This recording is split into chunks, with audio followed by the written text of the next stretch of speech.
The sun shone brightly overhead, casting a warm golden glow over the sprawling park where Claire, a spirited 8-year-old with luminous eyes and a smile that could light up the darkest room, wandered carefree. It was a morning brimming with promise, the kind of day that seemed tailor-made for adventure. She wore her treasured blue jacket, a birthday gift from her father, Captain Patrick Wilson, a man whose very name carried the weight of honor and integrity in their small community. That jacket wasn't just fabric stitched together. To Claire, it was a tangible piece of her father's love, a shield woven with memories of his laughter and the safety of his embrace. He'd often tease her, saying she looked like his little deputy when she zipped it up, and she'd beam with pride, feeling invincible in its soft folds. That morning, Patrick had a meeting nearby, a quick errand he'd promised would end with a trip for ice cream, Claire's favorite treat. Knowing he was close gave her a quiet confidence as she meandered through the park, her small sneakers crunching against the gravel paths. The world around her buzzed with life. Vibrant flowers spilled over their beds in bursts of red and yellow. Ducks glided lazily across the pond's glassy surface, their quacks mingling with the distant hum of children's laughter. And butterflies danced in the air, their delicate wings catching the sunlight. Claire drank it all in, her bright eyes darting from one wonder to the next. She paused to watch a group of kids chasing sparrows beneath an ancient oak, their shrieks of delight tugging a grin across her face. For a fleeting moment, she felt like the heroine of her own story, a princess in a realm where nothing could touch her. Humming a tune her father had taught her, a lilting melody that always made her feel cherished, made her way to the swing set, her sanctuary in this sprawling green kingdom. The metal chains were cool against her palms as she settled onto the seat, kicking her legs to set the swing in motion. The gentle back and forth soothed her, the breeze brushing her cheeks as if the world itself were cradling her in its arms. Nearby, a cluster of older kids laughed and jostled each other, their carefree energy adding to the park's lively chorus. Claire felt utterly at peace, her small world perfectly aligned. But that serenity shattered in an instant. From the edge of her vision, she caught sight of a figure, approaching a man in a police uniform, his steps deliberate and heavy. At first, she barely registered him. Her father wore a uniform too, and the sight of one usually brought comfort, a reminder of protection. Yet as he drew closer, something in his demeanor prickled her senses. His eyes, cold and unyielding, locked onto her with an intensity that made her stomach twist. He stopped mere feet from her swing, arms crossed, his lips curling into a smirk that held no warmth. Claire's fingers tightened around the chains, her earlier calm evaporating like mist under a harsh sun. "What are you doing here all by yourself, kid?" His voice was a low growl, laced with an edge that sent a shiver down her spine. Claire swallowed hard, her throat suddenly dry, but she forced herself to meet his gaze. "I'm not alone, sir. My dad's nearby. He'll be back soon." Her words trembled slightly, but she clung to the truth like a lifeline, hoping it would shield her. The officer's smirk widened, his eyes sweeping the park with a dismissive sneer. "Oh, really? And who's this dad of yours who thinks he can just let you wander around like you own the place?" The sarcasm in his tone cut deep, and Claire felt a pang of confusion. She hadn't done anything wrong. Why was he treating her like this? Her presence seemed to irritate him, as though her very existence was an affront. "My dad's Captain Patrick Wilson," she whispered, her voice faltering as fear crept in. She'd always been proud of her father, a man respected for his fairness, his unwavering commitment to justice. Surely that would mean something. But the officer's reaction dashed that hope. "A captain, huh? And you think that makes you special?" He stepped closer, looming over her, his breath carrying the bitter scent of stale coffee. "Out here, nobody cares who your dad is. You're just another kid right now." "I don't like that smug look on your face." Claire's heart thudded painfully in her chest. Smug. She'd only been sitting there, enjoying her day. She glanced around, desperate for someone to notice. But the park's other visitors remained oblivious, parents chatting on benches, kids racing after each other, joggers lost in their own rhythms. She was alone with this man, his hostility wrapping around her like a suffocating fog. "I haven't done anything wrong, sir," she managed, her voice quivering despite her efforts to stay strong. His response was a harsh, barking laugh that echoed around them, dripping with contempt. The sound squeezed her chest tighter, her breaths growing shallow as panic clawed its way up her throat. She'd always been prone to asthma, and now she could feel the familiar tightening, the creeping dread of an attack. Her trembling hand fumbled into her jacket pocket, seeking her inhaler, one thing that could pull her back from the edge. She grasped it, relief flickering briefly, but before she could bring it to her lips, the officer's hand shot out and snatched it away. Claire froze, her wide eyes locking onto his in disbelief. "Please, sir, I need that to breathe," she pleaded, her voice breaking as terror surged through her.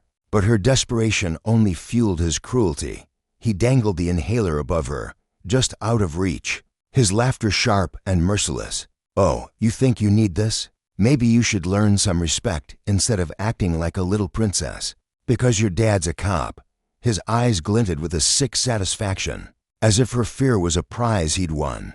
She stretched upward, standing on her toes, her small fingers grasping at the air. But he lifted it higher, taunting her helplessness. Her chest constricted further, each breath a labored gasp, her lungs screaming for air. "Please, I'm begging you," she rasped, her voice barely a whisper now, swallowed by the rising tide of panic. The world tilted, her vision blurring at the edges as darkness crept in. Her legs wobbled, her strength draining away, and then a thing. She crumpled to the ground, her body a small, crumpled heap beneath the swing, the officer's mocking laughter ringing in her ears as consciousness slipped away. He stood over her, his smug grin unwavering, as if her collapse were a victory, a lesson delivered. To him, justice was a tool to wield, not a principle to uphold, a stark reminder of how power, unchecked, could twist into something monstrous. Time stretched agonizingly in the moments that followed, the park's cheerful din a cruel contrast to the scene unfolding by the swings. No one noticed the little girl lying motionless, her jacket splayed around her like broken wings, or the man towering above her, indifferent to the life he'd endangered. But then, a figure burst into the frame of Patrick Wilson, his face a mask of dread and fury as he spotted his daughter. His meeting had ended early, and he'd come straight to the park, eager to see Claire's smile over a scoop of mint chocolate chip. Instead, he found her lifeless on the ground, her chest barely rising with shallow, ragged breaths. He dropped to his knees beside her, his hands shaking as he lifted her fragile form, cradling her against his chest. "Claire, can you hear me? I'm here, sweetheart," he murmured, his voice thick with emotion as he gently patted her cheek. Her eyes fluttered open, meeting his, and though fear still lingered in their depths, a faint smile tugged at her lips. Relief flooded him, but it was quickly eclipsed by a searing rage as he registered the officer standing there, still clutching Claire's inhaler with that same infuriating smirk. Patrick rose slowly, his full height radiating a quiet, lethal intensity. He faced the officer, his gaze piercing. The sharp words sliced through the crisp park air, each syllable striking like the edge of a blade. The officer stood tall, his posture rigid, exuding an unshakable confidence that bordered on arrogance. Fear didn't dare touch him. Instead, a sneer curled his lips, and his dark eyes glinted with a chilling contempt that seemed to swallow the light around him. "Oh, it's nothing serious," he drawled, his voice icy and deliberate, dripping with disdain. "I was just teaching the kid a lesson in manners." As he spoke, he cast a mocking glance toward little Claire, crumpled on the ground, her small chest heaving as she gasped desperately for air that wouldn't come. Her frail hands clutched at nothing, her face pale with panic. Yet the officer's expression remained untouched by even a flicker of remorse. Patrick, standing just a few feet away, felt a fire ignite deep within him. His blood surged, hot and furious, pounding in his ears like a war drum. Every muscle in his body tensed, his hands curling into tight fists as he fought the overwhelming urge to lunge forward. But he held himself back, his jaw clenched so hard it ached, forcing himself to maintain a fragile grip on his composure. He took a deliberate step closer, his icy blue eyes locking onto the officer's with an intensity that could have frozen a river. Mid-flow, "You think snatching an inhaler from a child is teaching manners?" he said, his voice low and steady, though it trembled with barely contained rage. "She needs that to breathe. What you did wasn't just an abuse of your badge, it was a direct threat to my daughter's life. Hand it over now, or I swear you'll face consequences you can't even imagine." The officer's response was a harsh, barking laugh, as if Patrick's words were nothing more than a child's empty threat. He tilted his head back slightly, his smug grin widening, reveling in his sense of untouchable power. "Captain Wilson, do you really think you can order me around?" He shot back, his tone thick with defiance. "Your rank means nothing here. I'm the one in control." His face remained a mask of arrogance, his eyes daring Patrick to push him further. Inside, though, a tiny seed of doubt began to sprout buried deep beneath layers of bravado. It whispered that this man, this father, might not be as easily dismissed as he'd assumed. Patrick drew a long, shuddering breath, the cold air stinging his lungs as he wrestled with the storm raging inside him. He knew losing control would only make things worse. Violence would escalate the situation. And Claire, still trembling behind him, needed him steady.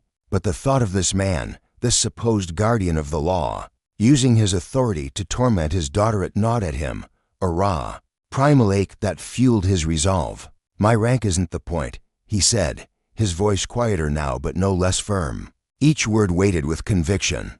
"The point is you used your power to intimidate and degrade a child. That's not just wrong, it's inhuman. Give her the inhaler. Now." The park around them seemed to hold its breath. The tension between the two men thickened, a palpable force that pressed against the stillness of the afternoon. Patrick stood like a pillar of unshakable strength, his broad shoulders squared, his gaze a blazing testament to a father's love and fury. The officer, by contrast, was a statue of cold indifference, his lean frame taut with defiance, his eyes betraying nothing but a twisted satisfaction. The air felt heavy, almost suffocating, as their silent standoff stretched on Patrick's unwavering determination, clashing against the officer's unyielding arrogance. The officer's gaze flickered briefly, sweeping across the park. A glint of perverse pleasure sparked in his eyes, as he realized no one else seemed to notice the scene unfolding. No joggers paused. No parents glanced up from their children's play. He thrived on this isolation, on Patrick's apparent helplessness, as if it fed his ego to see a man of authority reduced to begging. But Patrick didn't flinch. His eyes burned with a fire that refused to be extinguished, a father's promise to protect his own. "You don't get it, do you?" he said, his voice dropping to a near whisper, laced with a warning that sent a shiver through the air. "This isn't just about your petty power trip. You're hurting my daughter, and I'll be damned if I let that stand. Return the inhaler, or I'll drag you through every legal hell I can muster." For a fleeting moment, the officer hesitated. A shadow of uncertainty crossed his face, his bravado faltering as he registered the steel in Patrick's tone, the unbreakable resolve in his stance. But then, as quickly as it appeared, the doubt vanished, replaced by that same infuriating smirk. With a flick of his wrist, he tossed the inhaler to the ground, letting it clatter and roll across the cold, hard earth until it came to a stop at Patrick's feet. The gesture was dismissive, a final taunt, as if to say, "Take it, if it means that much to you." Patrick knelt swiftly, his movements precise despite the tremor of rage in his hands. He scooped up the inhaler, brushing off the dirt with a tenderness that belied his fury, and turned to Claire. She was still shaking, her wide eyes glistening with fear and exhaustion, her breath shallow and ragged. He pressed the inhaler into her small, trembling hands, his own resting gently on her shoulder as he leaned close. "Claire, take a breath," he murmured, his voice softening into a warm, resolute promise. "I'm here now. You're safe. Everything's going to be okay." She nodded weakly, her fingers fumbling as she brought the inhaler to her lips. With a press, she inhaled deeply and slowly. The color began to return to her cheeks, her chest rising and falling with newfound ease. Patrick kept his hand steady on her, his eyes brimming with love and relief as he watched her recover, each breath a small victory. But then he turned back to the officer, and the warmth vanished from his gaze, replaced by a cold, unrelenting steel. He rose to his full height, no longer just Captain Wilson of the police force, but a father who'd seen his child endangered by the very system he'd sworn to uphold. "This isn't over," he said, his voice cutting through the silence like a blade. You abused your authority to harm a child, and I won't let that slide. You're going to answer for this." The officer shrugged, feigning nonchalance, but a faint glimmer of unease flickered in his eyes. Patrick's determination was a force of nature now, unshakable and fierce, and for the first time, the officer seemed to sense he might have crossed a line he couldn't easily retreat from. "Go ahead and try, Captain," the officer replied, his tone still laced with defiance, though it lacked the cocky edge it once held. He forced a smirk, but it wavered, betraying the cracks in his confidence. Patrick stepped closer, his eyes boring into the officer's with a promise as steady as stone. "You'll pay for this," he said, his voice calm but resonant with power. "That's not a threat, it's a guarantee. Justice will find you for what you did to my daughter."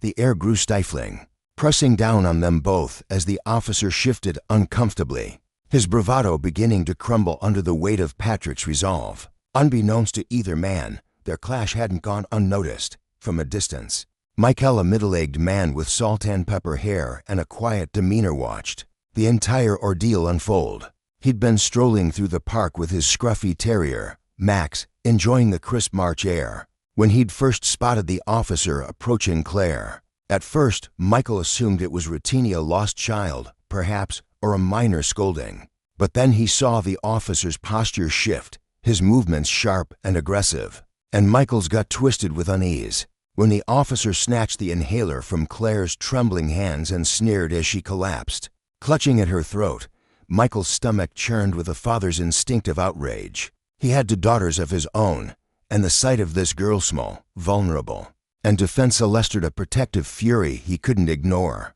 He'd hesitated at first, his feet rooted to the ground as he tried to piece together what he was witnessing. Was there a reason for this, some justification he'd missed?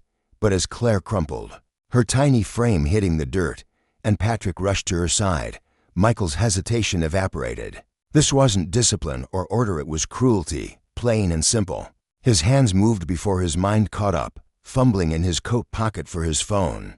With a quick swipe, he switched to video mode and began recording, his heart pounding as he captured every damning moment. Patrick's desperate pleas, the officer's callous taunts, the inhaler skidding across the ground. Michael's jaw tightened, his breath shallow with disbelief as he documented the abuse unfolding before him, an officer of the law meant to protect, instead preying on the weak. When Claire finally took her first steady breath, the inhaler trembling in her hands, Michael felt a surge of relief, but it wasn't enough. Watching wasn't enough. He stopped the recording, his thumb hovering over the screen for only a heartbeat before he dialed the police. "Hello, I need to report an abuse of power in the park," he said, his voice calm but edged with iron. "An officer is threatening a young girl, endangering her life. It's serious, send someone now." He rattled off the location, his eyes never leaving the scene, his mind racing with the weight of what he'd seen. In his heart, Claire wasn't just a stranger, she was every child, every innocent soul who deserved safety, and he'd be damned if he let this slide. Phone still warm in his hand, Michael kept his distance, but stayed vigilant, his gaze flickering between Patrick's tense frame and the officer's increasingly unsteady demeanor. He saw the strain etched into Patrick's face, the tight lines of worry, the fierce glint of a father ready to tear down mountains for his daughter, and it only hardened Michael's resolve. He wasn't just a bystander anymore. He was a witness, a voice, a piece of this fight for right. When Patrick retrieved the inhaler and handed it to Claire, their eyes met across the grassy expanse. It was brief, a fleeting connection, but Patrick's slight nod carried a silent gratitude that Michael felt in his bones. He nodded back, a quiet vow to see this through. Minutes later, the distant wail of sirens pierced the park's stillness, a sharp note that jolted the scattered onlookers into awareness. Heads turned, murmurs rippled through the air, and the officer's facade began to crack. His eyes darted nervously, his shoulders stiffening as he realized his actions had drawn a spotlight he couldn't escape. He'd banked on silence, on indifference, but now the weight of consequence loomed closer. He forced a calm exterior, adjusting his stance, but the twitch in his jaw and the quick glances toward the approaching police car betrayed his growing apprehension. As the squad car rolled to a stop, gravel crunching under its tires, Michael didn't hesitate. He strode forward, his dog trotting faithfully at his heels, and approached one of the arriving officers, a stern-faced woman with a notepad already in hand. "I saw it all," he said, his voice steady and clear, cutting through the murmur of the gathering crowd. "That officer threatened the girl, took her inhaler, and left her struggling to breathe until she collapsed. I've got it all on video, every second of it."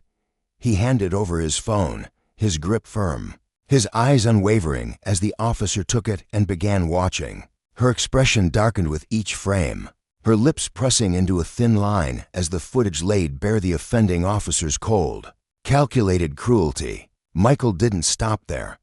He recounted every detail of officer's initial approach, his aggressive snatch of the inhaler, the way he'd mocked Claire as she fell, the sheer inhumanity of it all. His words were measured but forceful, painting a vivid picture of the abuse of power he'd witnessed. Across the clearing, Patrick watched, his chest tightening with a mix of exhaustion and gratitude. Michael's courage was a lifeline, a beacon of hope that justice wasn't just a distant dream. Their eyes met again, and Patrick's nod this time was deeper, more deliberate, a silent thank you from one father to another, from one man unwilling to let wrong prevail. The offending officer shifted uneasily, his earlier swagger evaporating as the investigation began. Other witnesses were questioned, their hushed voices adding to the growing hum of scrutiny. But it was Michael's video, irrefutable, raw, and real, that sealed the moment. He'd underestimated the power of a single voice, the strength of a stranger's resolve. Now, with Patrick's unyielding determination and Michael's brave intervention, the officer faced a reckoning he couldn't dodge. His gaze flickered with panic, his hands twitching at his sides as the reality sank in. His badge wouldn't shield him this time. Claire, still clinging to her father's side, looked up at Michael with wide, glistening eyes. The fear was fading, replaced by a tentative trust, a quiet awe at this man who'd stepped into their storm. Patrick's hand rested protectively on her shoulder, his own gratitude mirrored in her gaze. Together, they stood as a testament to resilience, to the unyielding fight for what's right. Michael's actions rippled beyond the moment, a stark reminder that justice isn't just a system, it's a choice, a stand, a refusal to let power crush the vulnerable. And as the officers led the offender away, Patrick and Michael shared one last look, a bond forged in the crucible of that dire promise that such abuses would not go unchallenged, that consequences would follow, and that the innocent would be defended, no matter the cost. The air felt thick and heavy as Claire's trembling hands clutched her father's uniform, her small frame still quivering from the ordeal she'd just endured. Strangers, people she'd never met before, had stepped forward in her defense, their unexpected kindness wrapping around her like a shield, reminiscent of the fierce protection her father had always offered. Patrick knelt beside her, his broad hands resting gently on her fragile shoulders, anchoring her in a world that had, just moments ago, spiraled into chaos. His warm brown eyes locked onto hers,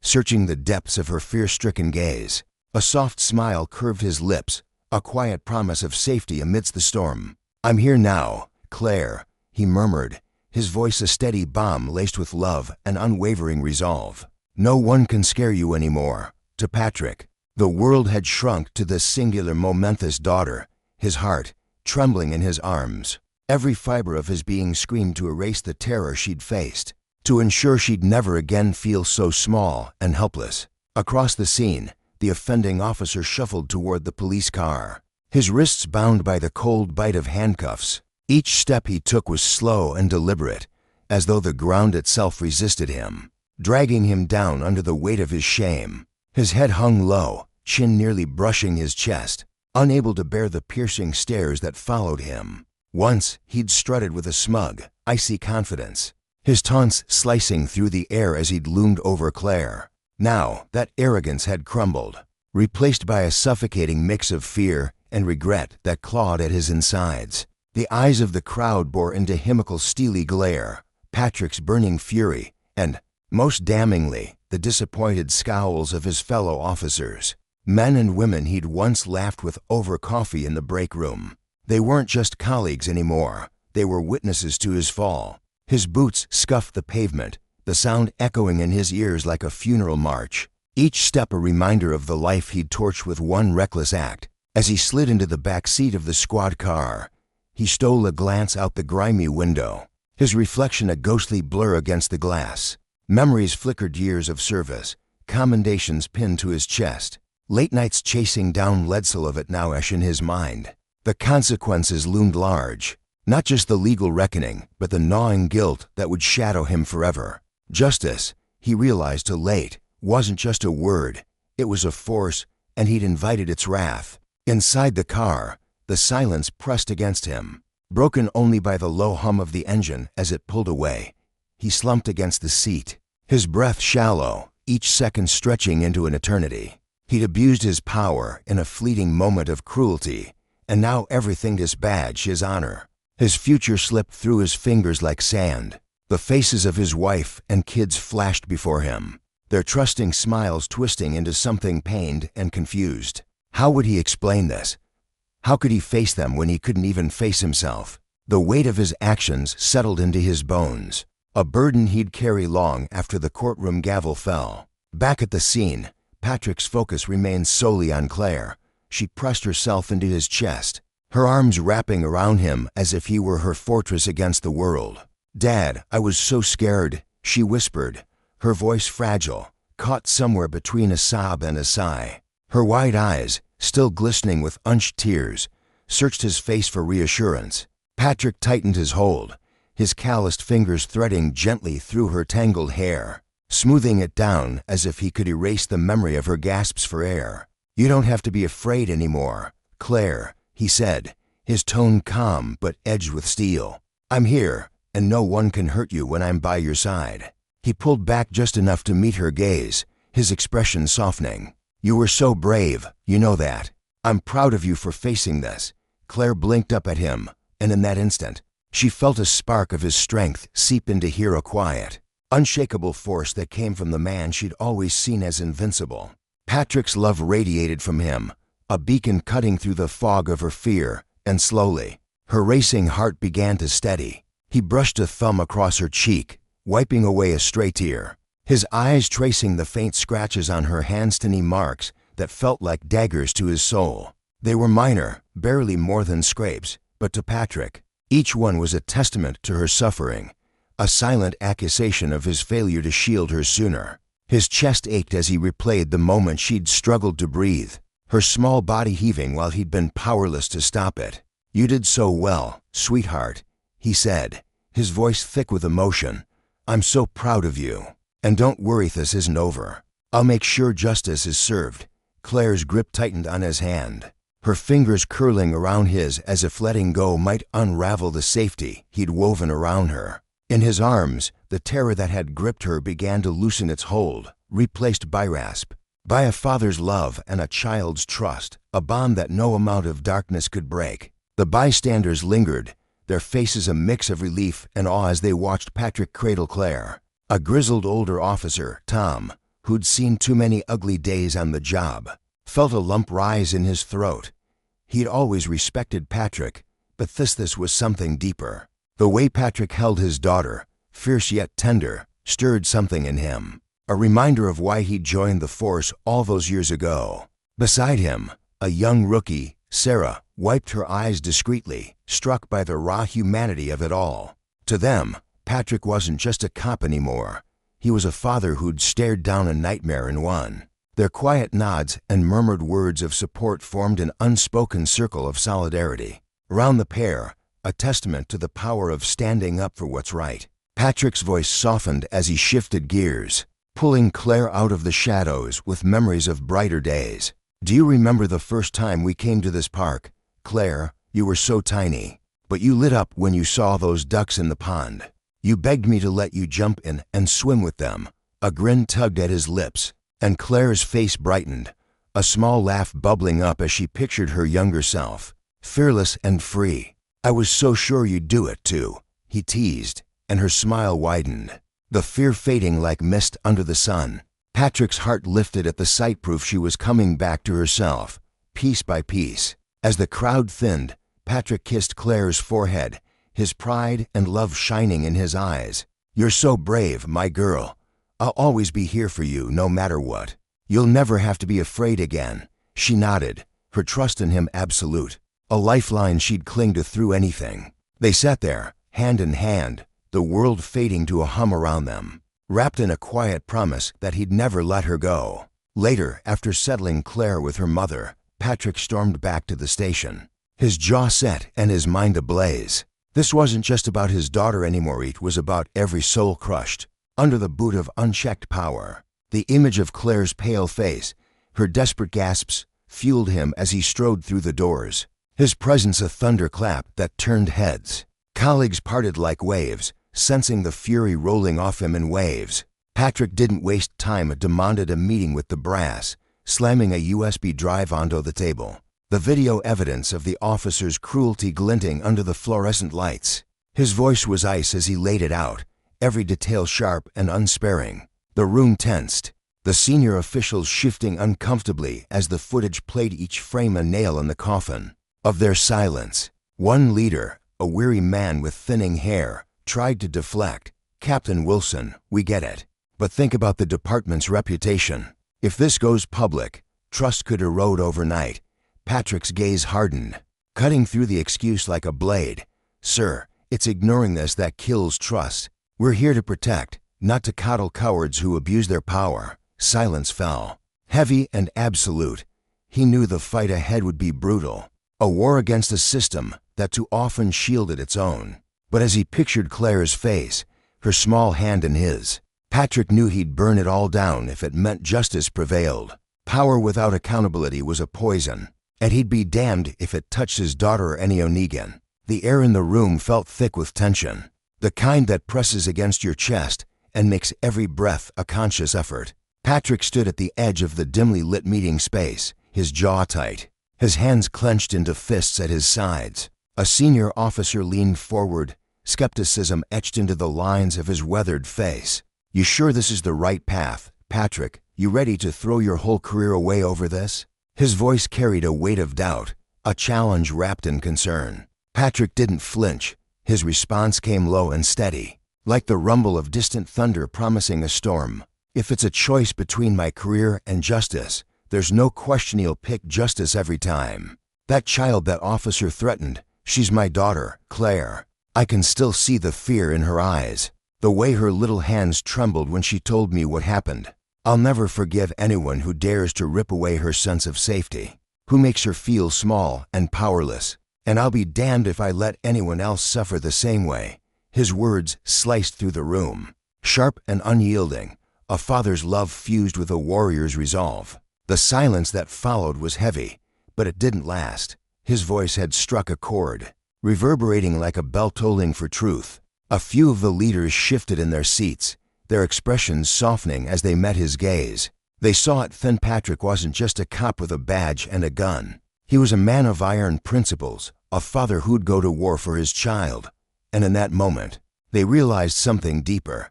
Their duty wasn't about polishing the department's shiny image. It was about shielding the innocent, about standing firm against the rot of corruption and cowardice. Justice wasn't a buzzword, it was a lifeline. Patrick's voice grew louder, fueled by a fire that burned hotter with every word. "If we turn a blind eye to this kind of behavior, what's the point of our reputation? If an officer can threaten a child, may Claire humiliate her in broad daylight and walk away unscathed, how can anyone out there trust us? I'm not just fighting for my daughter today. I'm standing up for every soul who's ever been crushed under the boot of power, left defenseless with no one to hear their cries." His eyes blazed as he scanned the room, daring anyone to challenge him. The air crackled with the weight of his conviction, and something shifted. Heads nodded slowly. Eyes that had been clouded with indifference began to clear. Among the leadership, a grizzled captain named Wilson straightened in his chair, his face, usually a mask of stern authority, softened with a flicker of respect.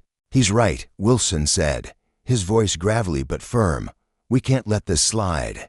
That officer needs to face the music. Consequences be damned. If we protect him, we're no better than the criminals we lock up." His words carried the weight of decades on the force. A man who'd seen too much to stay silent now. Another officer, a younger woman with sharp eyes and a reputation for fairness, nodded in agreement.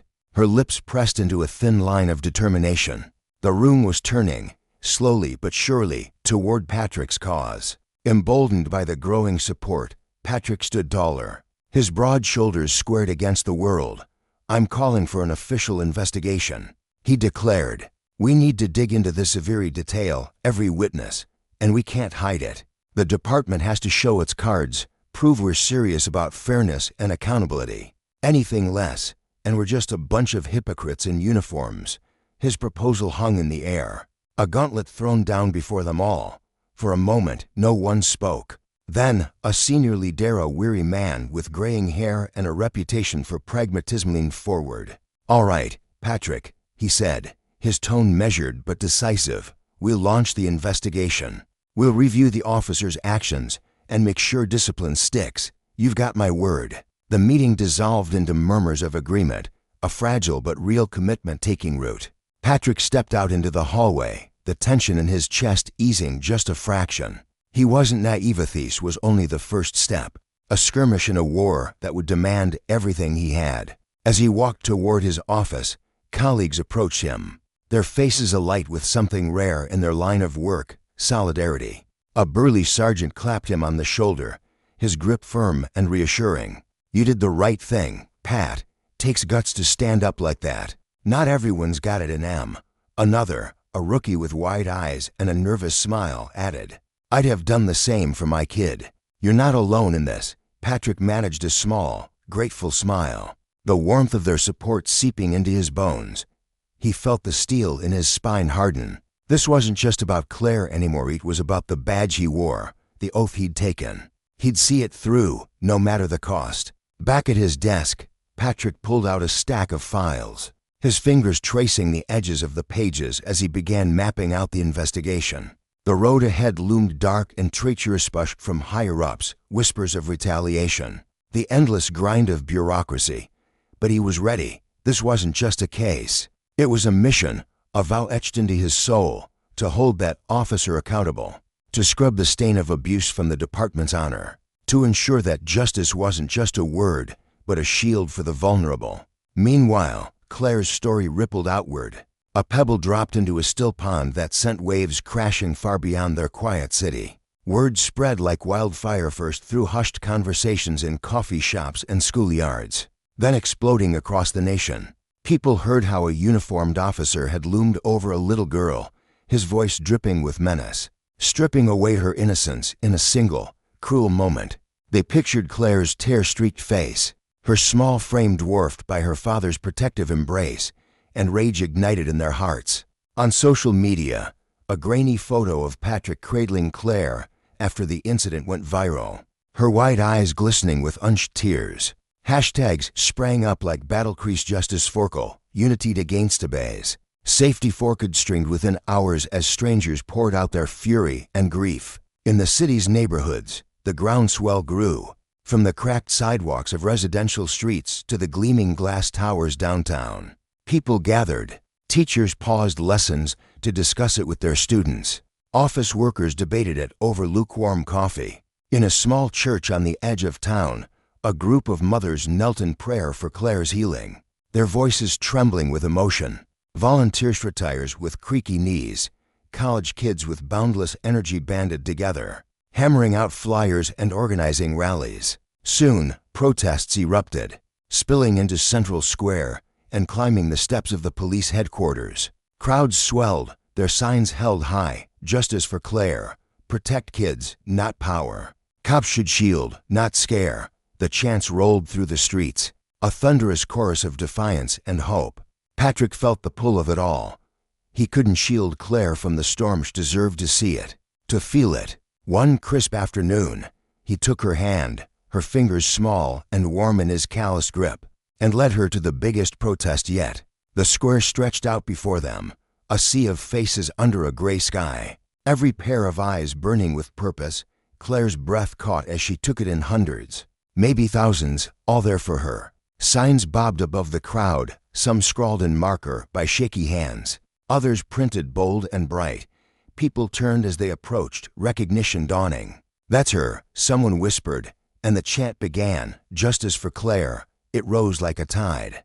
crashing over them, filling the air with raw, unshakable power. Strangers stepped forward, their faces etched with empathy. A man with a gray beard and a faded jacket clapped Patrick on the back, his voice rough with emotion. "You're a hell of a dad, man. We've got your back." A young woman, barely out of her teens, crouched to Claire's level, her smile soft. "You're so strong, sweetie. We're all here for you." An elderly woman, her hands trembling but her gaze fierce, rested a wrinkled palm on Claire's shoulder. "You've woken us up, little one. You've given us a reason to fight for what's right, for justice, for kindness." Claire's eyes shimmered, tears of pride mingling with awe. She wasn't alone anymore. She was surrounded, held up by a community that refused to let her fall. Patrick knelt beside her, his voice a gentle anchor in the chaos. "Look at this, Claire. All these people, they're here for you, and for everyone like you. They're shouting for justice, for the ones who can't shout themselves." She nodded, her small face solemn as she absorbed his words. In that moment, she understood. She wasn't just a scared little girl anymore. She'd become a spark, a symbol of resilience for anyone who'd ever been wronged. The crowd's chants wrapped around her like armor. Justice for Claire. Protect kids from abuse. And she felt a surge of courage bloom in her chest. She squeezed her father's hand, drawing strength from his steady presence, from the roar of the people who'd claimed her as their own. The movement didn't stop there. Claire's story leapt city lines, igniting protests from coast to coast. In distant towns, people marched with her name on their lips, demanding transparency, accountability, an end to the poison of unchecked power. A middle-aged father stood before a microphone, his voice breaking as he recounted how his son had been roughed up by a cop who'd mistaken him for someone else. A young mother, her toddler clinging to her leg, spoke of her daughter's terror at the hands of a school resource officer. Each story stitched itself into the fabric of the fight, binding them all to Claire's cause. She listened, her heart aching for them, her resolve hardening. This wasn't just her battle, it was theirs too. As the sun dipped below the horizon, Patrick and Claire walked home, the echoes of the crowd still ringing in their ears. He looked at her, pride swelling in his chest. She wasn't the frightened child he'd held that awful day. She was a force, a light piercing the dark. That night, Claire sat by her window, the city's glow painting her face in soft hues. Gratitude filled her, warm and steady. She had her father, unyielding as stone, and a community that had risen like a tide to lift her up. She made a silent promise to stay strong, to keep believing in justice, no matter how steep the climb. Together, she and Patrick had lit a fuse, and the change it sparked would burn bright and far, a beacon for all who dared to hope. The collective outcry of the community reverberated through the city, a tidal wave of voices crashing against the foundations of a system long overdue for change. It wasn't just a murmur of discontent, it was a roar, raw and unyielding, that shook the complacent corridors of power. The people's unrelenting demand for fairness forced those at the helm to pause, reflect, and ultimately dismantle the rotting framework of their governance. What began as a spark in one neighborhood flared into a nationwide awakening, a shared conviction igniting hearts across the land. Together, they could forge a world where justice wasn't a privilege but a right, where safety wasn't a luxury but a promise, and where every soul could thrive without fear. The air crackled with possibility, heavy with the weight of hope and the sting of past wrongs finally being righted. At the heart of this upheaval was an investigation that gripped the city like a vice. The scrutiny of an officer's brutal misconduct unfolded in a courtroom thick with tension,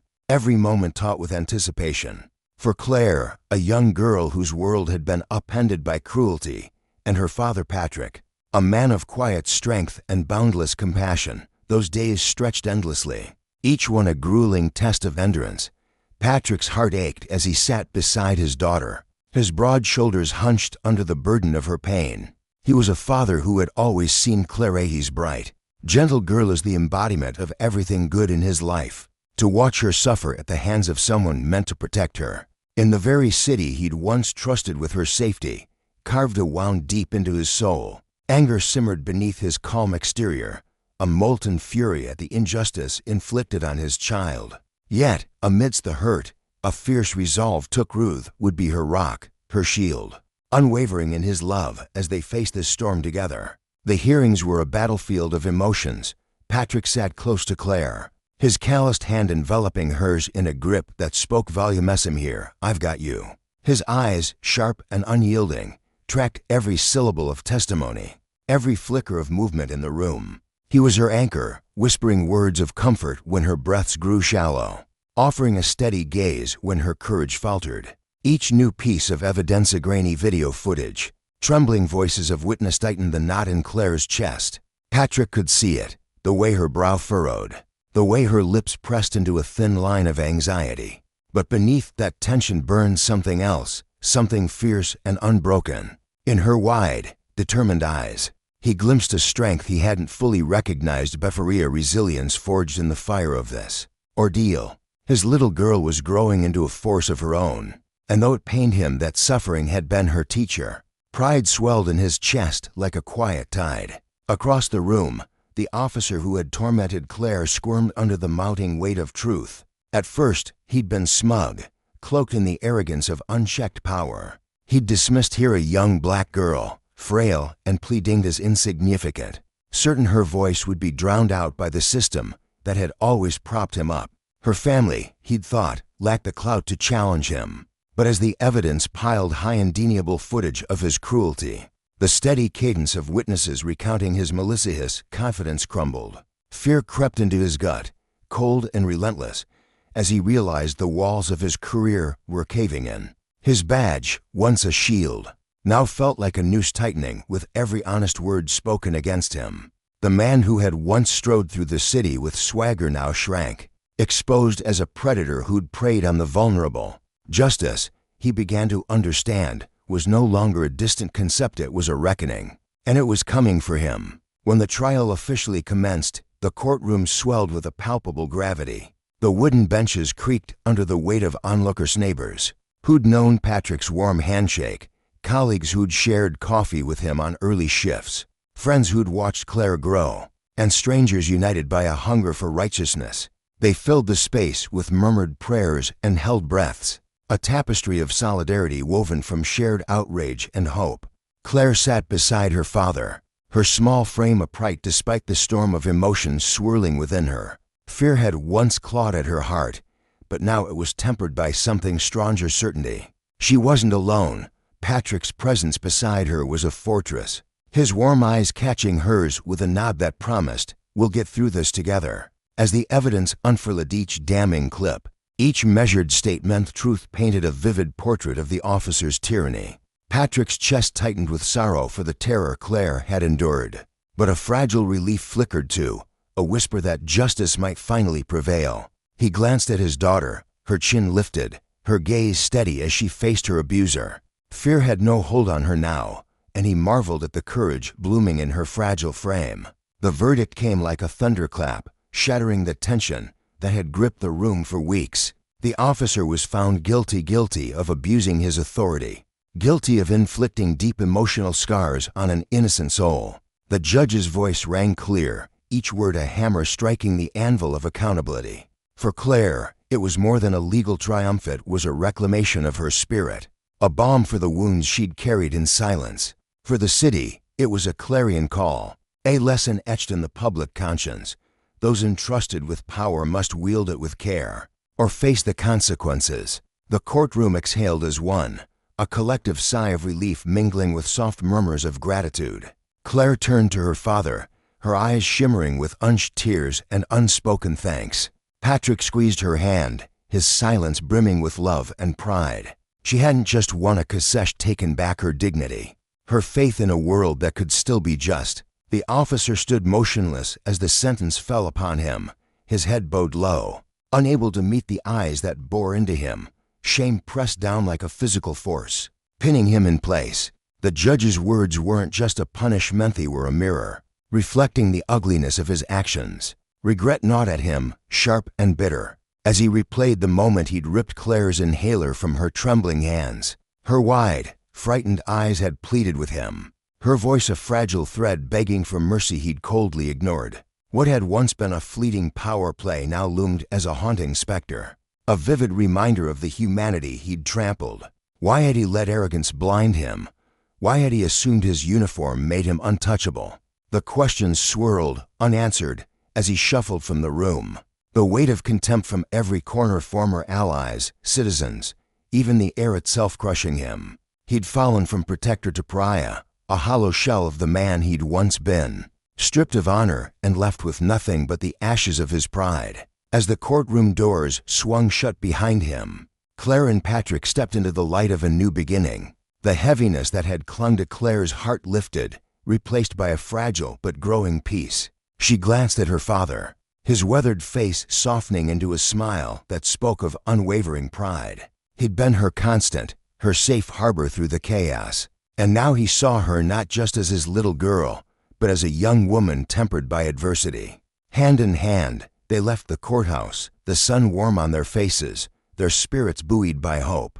"You did so well, my girl," Patrick murmured, his voice thick with emotion as he rested a hand on her shoulder. Claire looked up at him, her smile bright and unshaken, knowing his love would always be her foundation. Together, they turned from the shadows of the past, ready to embrace a future where justice wasn't just a word, but a lived reality. In the weeks that followed, Claire began to piece herself back together, bolstered by her father's steady presence and the community's quiet support. The park where her nightmare had unfolded once loomed as a place of dread, its paths shadowed by memories of panic and helplessness. But Patrick knew healing meant facing those ghosts, not fleeing them. Each morning, he took her hand and led her there, his steps slow and patient, letting her guide their pace. At first, her pulse raced, her breath hitching as the swings came into view, those rusted chains a silent witness to her terror. But Patrick was there, his voice a soothing balm as he wove tales of happier times, her first wobbly bike ride, her laughter chasing butterflies, the kite they'd flown high above the hills. The park began to shift in her mind, its edges softening with the glow of those cherished moments. One crisp morning, they paused by the swings. Claire's eyes flickered with hesitation, her fingers curling into fists. Patrick knelt beside her, his voice gentle as a breeze. "Would you like to sit on the swing? I'll be right here. There's nothing to fear." She studied the seat, her heart a battlefield of memory and resolve. Then, with a breath that steadied her trembling, she stepped forward. The fear was still there, a faint echo, but so was her strength, new, fierce, and hers to claim. As she settled onto the swing, Patrick's hand rested lightly on her back, a silent promise that she'd never face the darkness alone. In that moment, justice wasn't just a verdict, it was the courage to rise, the power to heal, and the unshakable truth that no one could take her spirit again. In a kingdom carved from rugged peaks and cradled by glistening rivers, a crisp wind threaded its way through the winding streets of the capital, stirring the dust and carrying faint murmurs of anticipation. The sun dipped low on the horizon, painting the sky in hues of amber and gold, its fading light stretching shadows across the vibrant marketplace. The air buzzed with the calls of vendors touting their goods, freshly baked bread, shimmering trinkets, ripe fruits piled high-hand, the patter of small feet as children wove through the crowd, their gleeful shrieks rising above the hum of daily life. Claire stood at the edge of this lively scene, her chest rising and falling as she drew in a deep, steadying breath. Her eyes flickered with a storm of emotions, nervousness tangled with a fierce determination that pulsed through her veins.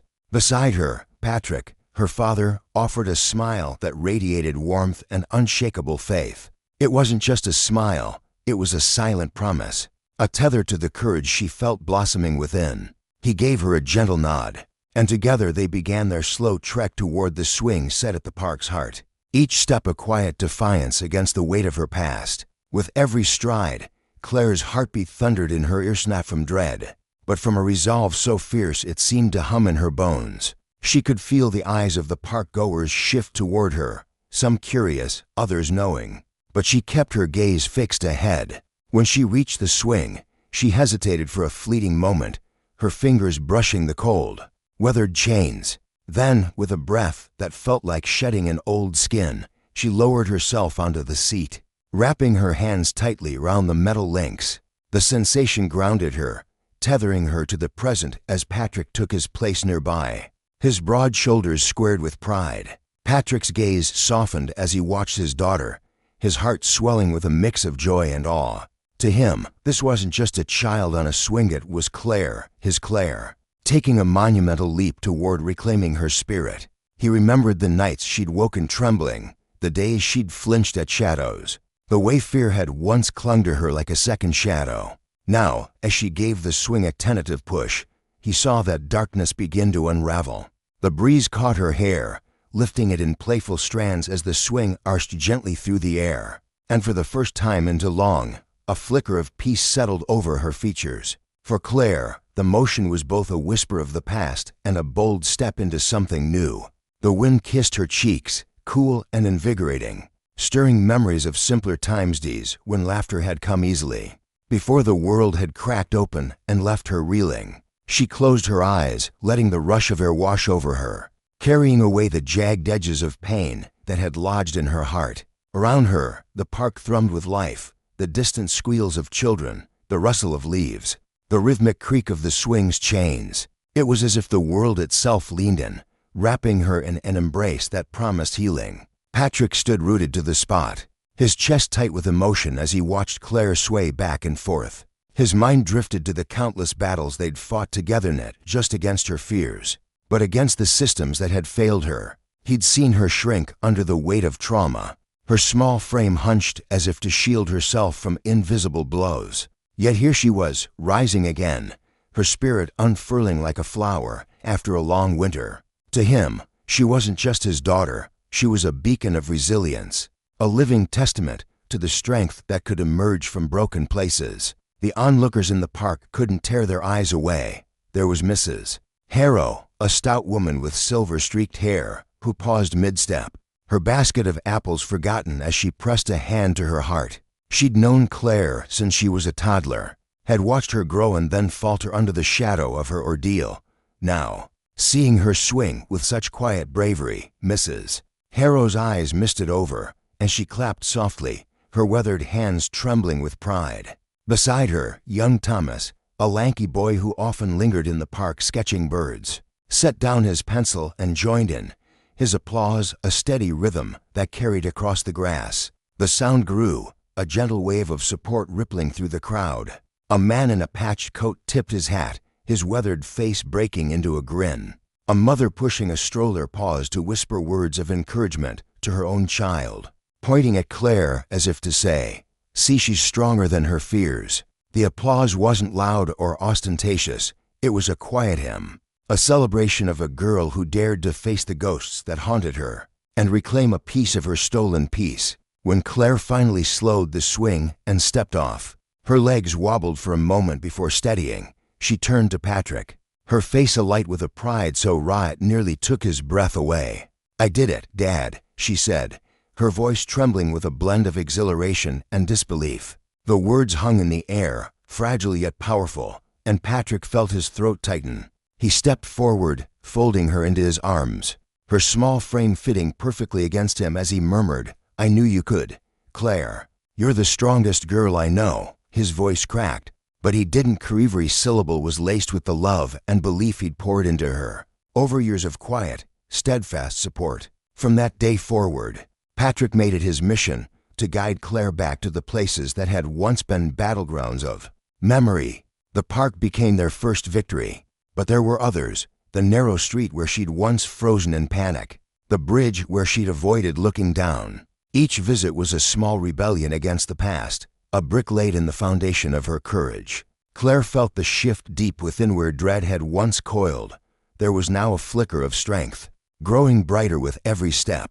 The park, with its sprawling oaks and sun-dappled paths, transformed from a place of echoes into a sanctuary of renewal. The community watched this quiet transformation with a mix of reverence and pride. Claire's journey wasn't hers alone, it was a mirror held up to their own struggles, a reminder that healing could take root even in the hardest soil. She became more than a girl who'd survived. She became a symbol of what it meant to stand tall after falling. Her laughter, once rare, now rang out freely, a melody that drew smiles from strangers and neighbors alike. And yet, beneath her newfound joy, Claire carried a quiet wisdom. She knew the scars of her past would never fully vanish, but she refused to let them define her. Instead, she wove them into her story, threads of resilience that made her whole. Patrick, too, felt the weight of their shared triumph. As he walked beside Claire through the park, he saw not just his daughter, but a force of nature, a girl who'd turned pain into power. But he also saw beyond their personal victory. Her story had cracked open something larger, a reckoning that rippled through the kingdom. The abuse of power that had shattered Claire's world wasn't hers alone to bear. It was a wound festering in the community, one that demanded justice. Patrick's heart burned with a new purpose: to ensure no other child suffered as she had, to hold those in authority accountable for the trust they'd betrayed. With a resolve as unyielding as the mountains framing their home, Patrick threw himself into the fight. He attended late-night meetings in dimly lit halls, his voice steady as he spoke of Claire's pain, not for pity, but to ignite change. He stood before lawmakers, his calloused hands gripping notes scribbled with fervor, detailing the need for reform in the police force that had failed his daughter. Workshops became his battleground, panel discussions his pulpit. He shared Claire's story with the press, his words raw and unflinching, painting her not as a victim, but as a warrior whose courage demanded a response. The community rallied behind him. Letters poured in, some scrawled in shaky hands, others typed with precision. Each one a thread in a growing tapestry of support. A baker named Eliza, whose shop bordered the park, wrote of how Claire's swings had inspired her to speak out against her own injustices. A retired officer, grizzled and weary, confessed in a note that Patrick's words had forced him to confront his own complicity. Strangers became allies, their voices joining his in a chorus that echoed across the city and beyond. A demand for transparency, for ethics, for a system that protected rather than preyed. Claire, too, stepped into this unfolding legacy. At community gatherings, she stood beside her father, her presence a quiet power. She met the eyes of those who'd cheered her on, feeling the weight of their admiration settle over her like a mantle. Her heart, once bruised and guarded, swelled with a strange mix of gratitude and responsibility. She understood now that her healing had sparked something bigger, a movement that stretched beyond her own redemption. The pain she'd endured wasn't erased, but it fueled her, a fire that warmed rather than consumed. Change began to take root. The police force, once a monolith of unchecked power, bent under the pressure of Patrick's advocacy and the community's will. New policies emerged, etched with the promise of accountability, training that emphasized duty over dominance, rules that bound officers to respect rather than fear. Patrick's colleagues, some reluctant, others chastened, began to listen, their perspectives shifting as they saw the human cost of their old ways. Trust, fragile and hard-won, started to mend. One evening, after a day spent pouring his soul into reform, Patrick sat with Claire on their porch, the sky above them a canvas of stars. The air was still, the world hushed, and he draped an arm around her shoulders, feeling the steady rise and fall of her breathing. She leaned into him, her eyes tracing constellations, and for a moment, they simply existed, father and daughter, bound by a love that had carried them through the darkest valleys. "Dad," she whispered, her voice soft but sure, "I couldn't have done this without you. You showed me what justice looks like." Patrick's heart clenched, and he brushed a strand of hair from her face, his smile tender. "You're the brave one, Claire. You taught me what it means to fight for what's right." Under that vast, twinkling sky, they sat in a silence that spoke volumes. Claire's journey had been one of reclaiming herself, but it had also illuminated a deeper truth. Justice wasn't just punishment, it was protection. Prevention, a shield for the vulnerable.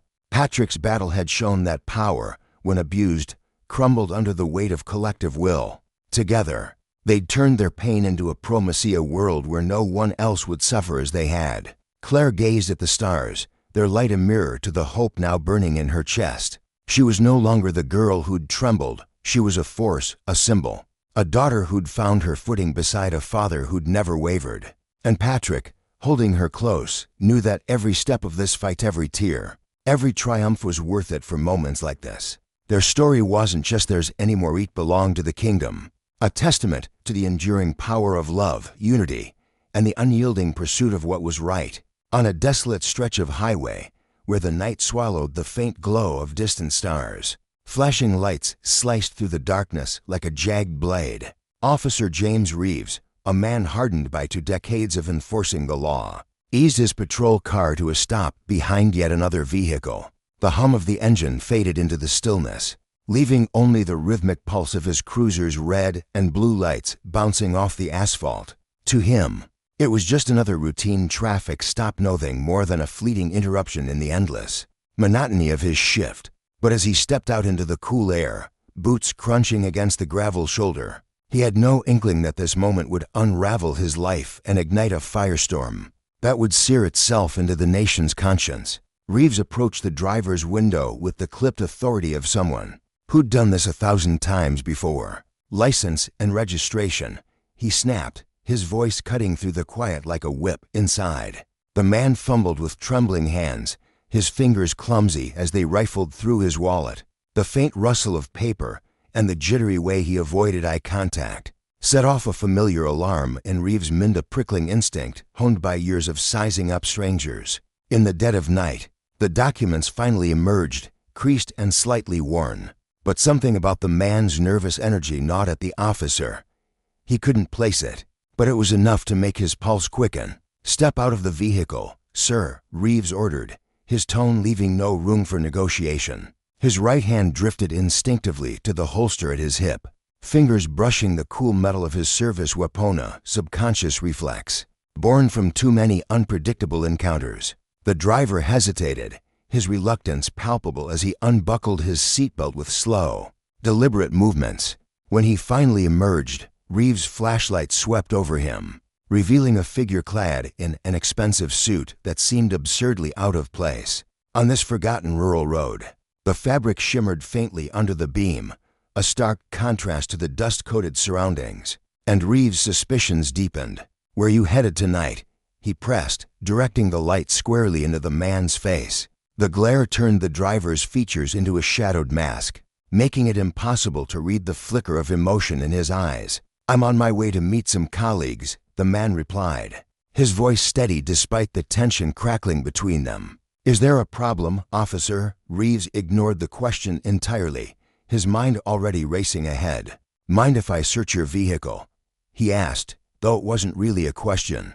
He was already moving toward the car, his broad frame cutting through the night air, flashlight bobbing with each purposeful step. The driver's response came sharp and immediate. "Actually, I do mind," he said, stepping boldly into Reeves' path. "I know my rights. You've got no probable cause for a search." The words hit Reeves like a spark to dry tinder. His temper flared, a hot surge of indignation rising in his chest. Who did this guy think he was, challenging him like that?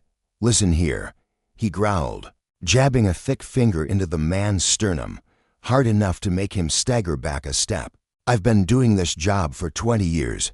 I can spot trouble a mile away, and you reek of it. Step aside before I make you." His voice was low and menacing, a coiled threat ready to spring. The driver's hand darted toward his jacket pocket, and in that split second, Reeves' instinct screamed danger. His weapon was out in one fluid motion, the barrel trained on the man as he bellowed, "Hands where I can see them." But instead of a gun or a knife, the man produced something far more damning, a badge, FBI. He said coolly, his composure unshaken despite the gun pointed at his chest, "I'm Special Agent Marcus Williams, and you, Officer Reeves, are in a world of trouble." The words landed like a punch, knocking the air from Reeves' lungs. His grip on the pistol faltered as the blood drained from his face, leaving him pale and hollow-eyed under the harsh glow of his own flashlight. This wasn't just a traffic stop gone wrong. He'd just threatened an undercover federal agent, and the weight of that mistake crashed over him like a tidal wave. In the days that followed, the incident exploded into a national scandal, a wildfire fueled by outrage and amplified by the relentless churn of media. The dashboard camera footage, grainy but unmistakable, spread across screens and social feeds, replaying the confrontation in an endless loop. Reeves' gruff voice, the glint of his drawn weapon, Williams' calm, defiant seat was all there, raw and unfiltered, sparking a storm of accusations: racial profiling, police misconduct, abuse of power. The words buzzed like hornets, stinging deep into the already fractured trust between law enforcement and the public. Reeves clung to his defense, insisting he'd followed protocol, that his actions were the product of split-second instincts sharpened by years on the job. But Williams told a different story, his voice steady as he claimed he'd been targeted for the color of his skin, a black man in a suit, reduced to a suspect on a lonely road. The nation split down the middle, each side digging in with ferocious certainty. Police supporters rallied around Reeves, painting him as a veteran cop unfairly vilified for doing his duty. 20 years of service, they argued, and one bad night doesn't erase that. You can't judge a man's career by a single moment under pressure. Civil rights activists countered with equal fervor, holding up the incident as a glaring emblem of systemic racism, a snapshot of a justice system rotten at its core. This is what happens when power goes unchecked, they declared, their voices rising in protests that swelled across city streets. But beneath the shouting matches and viral hashtags, the truth was messier, a tangled knot of human flaws and hidden motives that defied the neat narratives both sides craved. As investigators peeled back the layers, they uncovered a story far more intricate than anyone had anticipated. Agent Marcus Williams wasn't just a wronged bystander caught in a bad stop. His presence on that highway was no accident. He was deep in an undercover operation, targeting corruption within local police departments, a mission cloaked in secrecy and high stakes. Some whispered that he'd baited Reeves deliberately, pushing the officer's buttons to expose the cracks in his judgment. Williams carried his own scars, a complicated past marked by a relentless drive for justice, a drive that sometimes blurred the line between righteousness and recklessness. Colleagues described him as brilliant but unyielding, a man who'd wade through moral gray zones to root out the guilty. That night, he'd been en route to meet an informant, someone dangling explosive evidence about dirty cops on the take. Every move he made was calculated, yet the encounter with Reeves had spiraled beyond even his control. Reeves, meanwhile, wasn't the cartoonish villain his critics painted him to be. His personnel file told the story of a dedicated officer by the book to a fault, a stickler for rules who'd never once been reprimanded in his long career. His colleagues saw him as a rock, a man who'd weathered countless shifts without bending. But there was a coldness to him, a lack of warmth that sometimes bordered on detachment. James doesn't connect with people, one partner admitted. He sees the badge, the law, not the person in front of him. That night, something had snapped, a flicker of arrogance, a rush of unchecked authority, and it had led him to draw his gun on a man who dared to defy him. Was it bias, as Williams alleged, or simply the jaded reflexes of a cop who'd seen too much? Reeves himself couldn't say, his mind a tumult of shame and defiance as the world judged him. The fallout rippled far beyond that dark highway. Protests erupted in waves, chants echoing through urban canyons as marchers demanded accountability. Police departments scrambled to defend their practices, their training manuals and hiring policies dissected under a microscope. Politicians seized the moment, each proposing reforms with the zeal of a preacher, though their solutions often felt like bandages on a centuries-old wound. At the center of it all stood Reeves and Williams, two men thrust into a spotlight they'd never sought, their lives picked apart by strangers who claimed to know their hearts. Reeves sat suspended, his badge stripped away, his once spotless reputation now a tattered ruin. He spent sleepless nights replaying the stop, questioning every move, every word, haunted by the realization that one reckless act had undone decades of service. Williams, meanwhile, wrestled with the burden of his sudden fame, knowing his role as a symbol came at the cost of his anonymity and perhaps his mission. Amid the chaos, a quieter figure emerged from the shadows, Captain Sarah Martinez, a no-nonsense veteran of the local force whose history intertwined with both men. Years ago, she'd trained Reeves when he was a rookie, fresh-faced and eager to prove himself. James always wanted to be the hero, she recalled, her voice tinged with a mix of fondness and regret. But I worried he didn't grasp the responsibility that came with it. Way power can twist you if you're not careful. More recently, she'd crossed paths with Williams on a joint task force. Impressed by his razor-sharp instincts and unshakable resolve, Marcus would go to any lengths for justice, she said, a faint crease of concern on her brow. Sometimes I wondered if he pushed too far. Martinez became a reluctant bridge between them. her insights hinting at a deeper web of connections that had set this collision in motion. Long before that fateful night, the investigation revealed more than anyone expected. Months earlier, Reeves had weathered an internal affairs probe into racial profiling allegations. Within his department, cleared of wrongdoing, he'd emerged bitter, his faith in the system shaken. Friends noticed a shift of hardness in his eyes, a cynicism that hadn't been there before. Williams, on the other hand, had spent nearly a year undercover, infiltrating a network of corrupt officers tied to drug cartels. His meeting that night was a fragile thread in a larger tapestry, one that could have unraveled a ring of graft if Reeves hadn't intervened. The clash wasn't random, it was a powder keg waiting for a spark, a collision of two men shaped by their pasts and propelled by forces beyond their control. In the end, the story of Reeves and Williams became a mirror held up to a fractured nation. It laid bare the consequences of wielding power without restraint, the way a single reckless choice could topple lives and expose festering wounds. Justice, it seemed, wasn't a straight line, but a jagged path littered with human frailty, fear, pride, and the ghosts of history. For Reeves, it was a brutal lesson in accountability, a reminder that even the most steadfast can stumble when hubris takes root.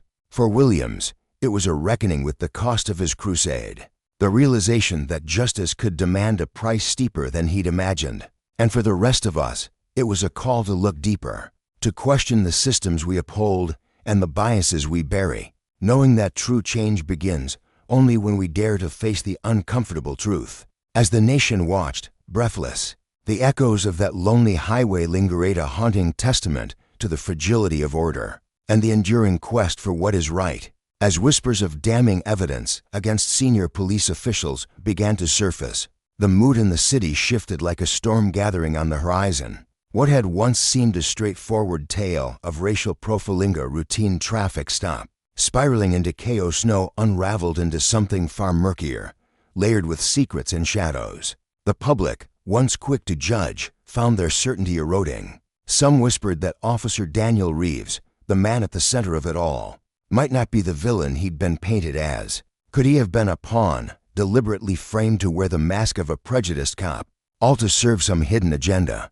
Others turned their scrutiny toward Jamal Williams, the driver whose sharp words and defiance had sparked the confrontation. Was he an innocent victim, or had he baited Reeves, orchestrating the clash to peel back the rotting layers of a corrupt system? Theories swirled like leaves caught in a gust, each one feeding the growing sense that this was no isolated incident, it was a crack in a dam, threatening to unleash a flood of long-buried truths. In the early days, the city buzzed with speculation, but as the investigation deepened, a chilling resistance emerged. Those who dared to speak out, witnesses who'd glimpsed fragments of the truth, found themselves silenced by anonymous threats, their phones buzzing with cryptic warnings in the dead of night. Evidence, painstakingly collected and locked away in the police precinct's secure vault, began to vanish without explanation. Files were misplaced, security footage inexplicably corrupted, as if invisible hands were clawing back the light.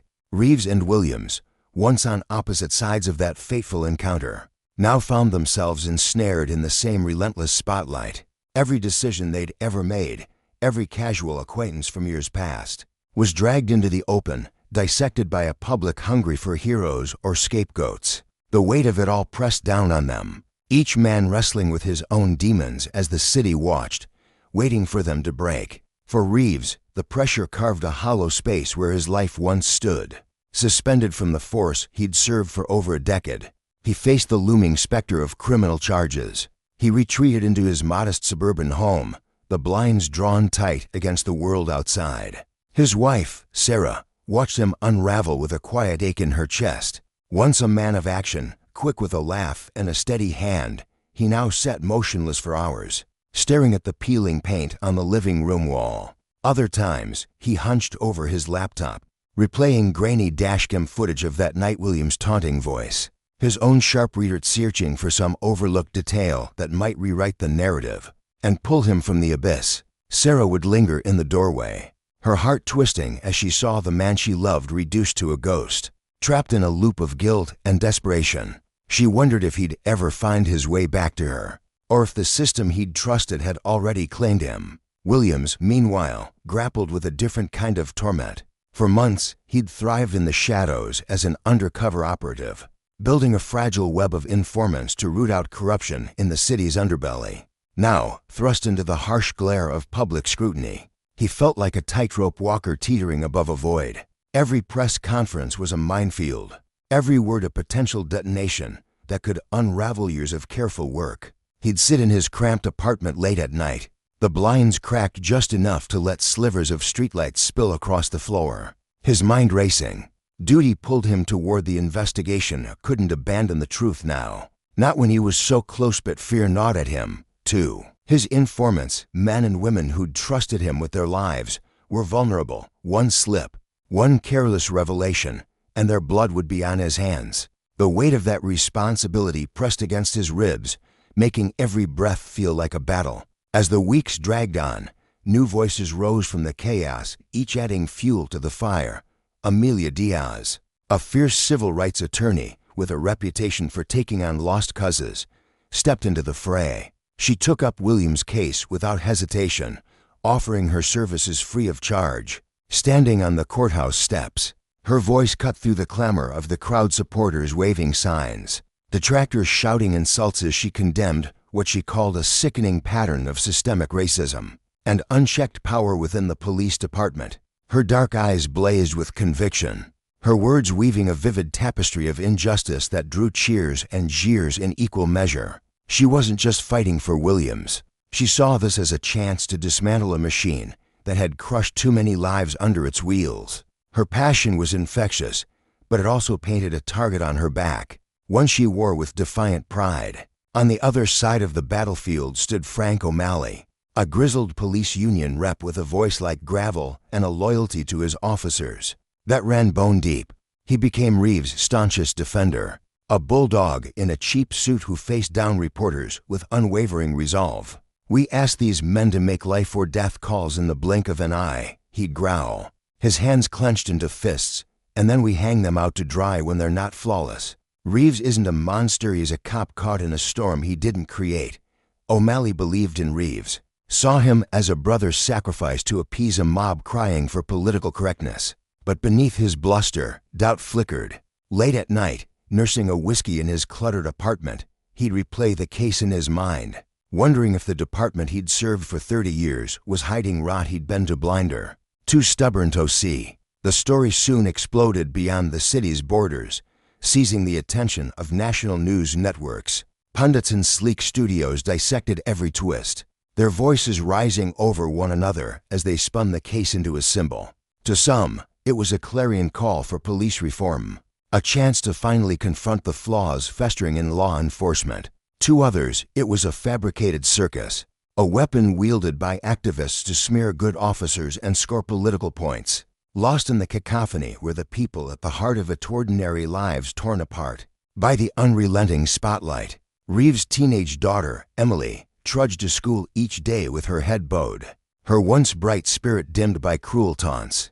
Classmates jeered, branding her father a racist, their words slicing deeper with every whisper. At home, she'd curl up in her room, the walls plastered with posters of happier times, silently pleading for the world to leave her family alone. William's elderly parents, retirees who'd dreamed of peaceful golden years, found no such reprieve.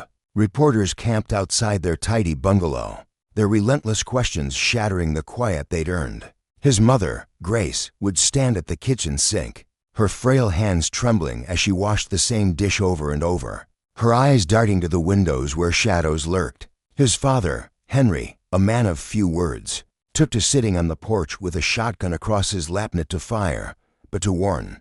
They didn't understand the storm their son had stumbled into, but they felt its weight all the same. Their once simple lives now a casualty of a war they hadn't chosen. Then, like a thunderclap, a bombshell dropped. An anonymous source leaked audio recording scratchy, clandestine exchanges that seemed to ensnare top officials in a sprawling web of corruption. Names were spoken in hushed tones, deals struck in coded language, and amid it all, Reeves and Williams were mentioned explicitly. The tapes hinted that their roadside clash might have been a staged distraction, a spark to divert attention from deeper sins. The revelation hit the city like a seismic wave, shattering trust in the institutions meant to protect it. Who could you believe when the guardians of justice were tainted? Protesters flooded the streets, their chants for accountability echoing off brick walls as police in riot gear pushed back. Storefronts shuttered, their windows hastily boarded up as fear of riots thickened the air. The city teetered on a knife's edge, its people caught between rage and despair. In this crucible of chaos, Reeves and Williams found themselves drawn together not as foes, but as reluctant partners bound by a shared mission. The suspended cop and the undercover agent met in secret, their first encounter since that night crackling with tension. Reeves' broad shoulders slumped under the weight of his disgrace, his blue eyes hollow but flickering with resolve. Williams, lean and weary, paced like a caged animal, his sharp mind already racing toward the next move.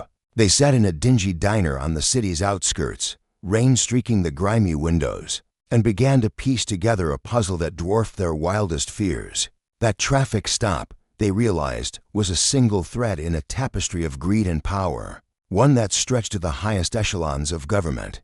If they could unravel it, they might expose a truth capable of toppling empires, but the cost could be everything they held dear. The deeper they dug, the more perilous their path became. Warnings morphed into threats, notes slipped under doors, voices hissing through static on burner phones. Williams came home one night to find his apartment torn apart, bookshelves toppled, papers strewn like confetti, and a message scrawled in red marker across the wall: "Back off or else." Reeves narrowly escaped disaster when his car's brake lines were severed, the vehicle careening down a quiet street before he wrestled it to a stop. He stumbled out, heart pounding, his hands shaking as he gripped the steering wheel's ghost. Fear clawed at them both, but it only steeled their resolve. They weren't just fighting for their names anymore, they were fighting for their lives, and for a justice that felt increasingly elusive. Amid the danger, unexpected allies emerged from the shadows. Maria Hernandez, a rookie cop with wide eyes and a heart full of ideals, had once idolized Reeves. The scandal had shaken her to her core, leaving her faith in the force hanging by a thread. One sleepless night, she made her choice. She met Reeves in a deserted parking garage, the dim fluorescent lights buzzing overhead, casting long shadows across the concrete. Her voice quavered as she spoke, her hands twisting the hem of her jacket. "I've seen things, heard whispers. I think you're right about this, but if I help you, I'm risking it all. My badge, my future, maybe more." Reeves rested a steady hand on her shoulder, his voice low but firm. "I know it's terrifying, Maria, but real change starts with people like you, good cops who won't look away. We need you." Her nod was small, hesitant, but it marked the beginning of her transformation from bystander to soldier. In their quiet rebellion, Williams, too, tapped his own resources, reaching out to his network of Inframan Street hustlers, barflies, and low-level clerks who'd seen the city's dark underbelly. Each meeting was a gamble, held in back alleys or smoky dive bars, the air thick with cigarette haze and mistrust. Bit by bit, they fed him scraps of a larger picture, payoffs to silence witnesses, blackmail to control dissent, a cover-up that snaked through City Hall. One name kept surfacing: Mitchell Donnelly, the mayor whose charming smile and promises of reform had won him office. Behind the polished veneer, though, lurked a man ruthless enough to bend the city to his will. Rumors of kickbacks and secret deals painted him as the puppet master, his hands stained with the very corruption he'd vowed to eradicate. The investigation took a sharp turn when they uncovered ties to the Bright Futures Foundation, a charity that cloaked itself in nobility. On the surface, it was a beacon of hope, mentoring at-risk youth with after-school programs and shiny fundraisers. But beneath the facade, Reeves and Williams found a sophisticated laundering scheme, funneling dirty money through its accounts.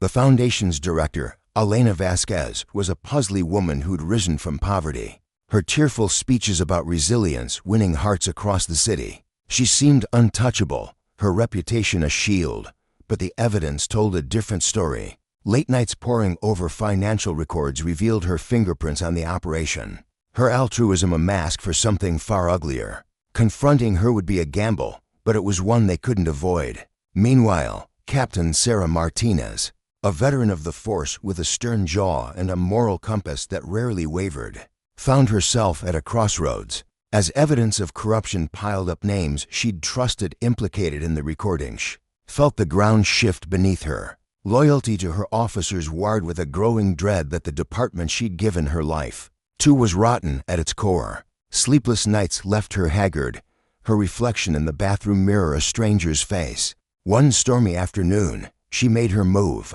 She met Reeves in a rundown diner, the smell of stale coffee thick in the air. Her hands trembled as she slid a thick envelope across the chipped table. "Names, dates, accounts, everything I could get," she whispered, her voice raw. "Use it, James. And be careful. These people, they'll burn it all down to save themselves." Her decision was a quiet act of courage, a lifeline thrown to two men she barely trusted but couldn't abandon. As the conspirators felt the noose tighten, their unity fractured.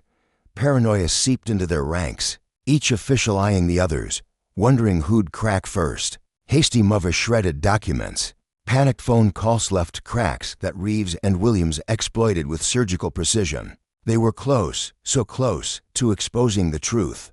But the stakes were rising, and the shadowy forces arrayed against them were growing desperate. The city watched, breathless, as the two men stood at a precipice.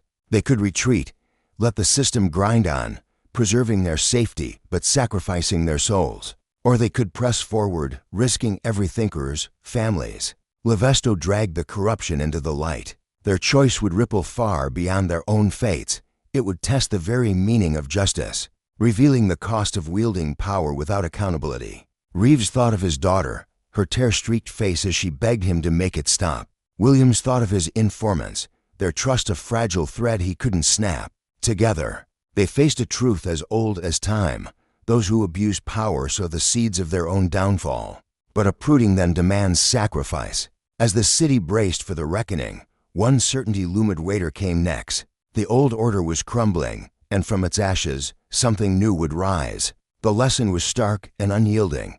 Justice, when pursued, is a blade that cuts both ways, sparing neither the guilty nor the brave. The handlers overseeing the investigation had grown increasingly uneasy. As the scope of the case ballooned far beyond their initial expectations, their voices crackled with tension over the phone, ordering Agent Williams to rein in his efforts. They weren't just worried, they were terrified of the catastrophic fallout that could erupt if a federal agent like him got tangled up in a local scandal of such staggering proportions. The very thought sent shivers down their spines, headlines screaming corruption, public trust crumbling, and their careers reduced to ash. For Williams, though, the command gnawed at his soul. He stood at a crossroads, his heart pounding with the weight of his dual loyalties. On one side, his badge demanded obedience to the chain of command. On the other, his burning sense of justice screamed that pulling back now would betray everything he stood for. In a dimly lit office, the air thick with the stale scent of coffee and cigarette smoke, Williams faced off with his supervisor, his hands clenched into fists as he leaned across the desk, his voice trembling with conviction. "We can't just walk away now," he pleaded, his dark eyes blazing with a fire that refused to be doused. "This isn't about one crooked city anymore, Ed. If we dig deeper, if we break this wide open, we could spark a wave of change reforms that ripple across the entire country." His words hung in the air, heavy with hope and desperation, but his supervisor's face remained a stone wall, etched with exhaustion and fear. The older man rubbed his temples, his sigh a quiet surrender to the pressures closing in from above. To him, justice was a luxury they could no longer afford. As the investigation stretched on, the strain began to fracture the fragile partnership between Williams and his field partner, Reeves. The two men had started off on shaky ground, their first meeting marred by a misunderstanding that left a lingering shadow of mistrust. Now, with danger lurking around every corner, shadow figures watching from afar, cryptic threats slipped under hotel doors, cracks widened. Late nights in their cramped, unmarked car turned into battlegrounds of sharp words and bitter accusations. Reeves, a weary man with a perpetual scowl, would snap at Williams for pushing too hard, his voice cutting through the silence like a blade.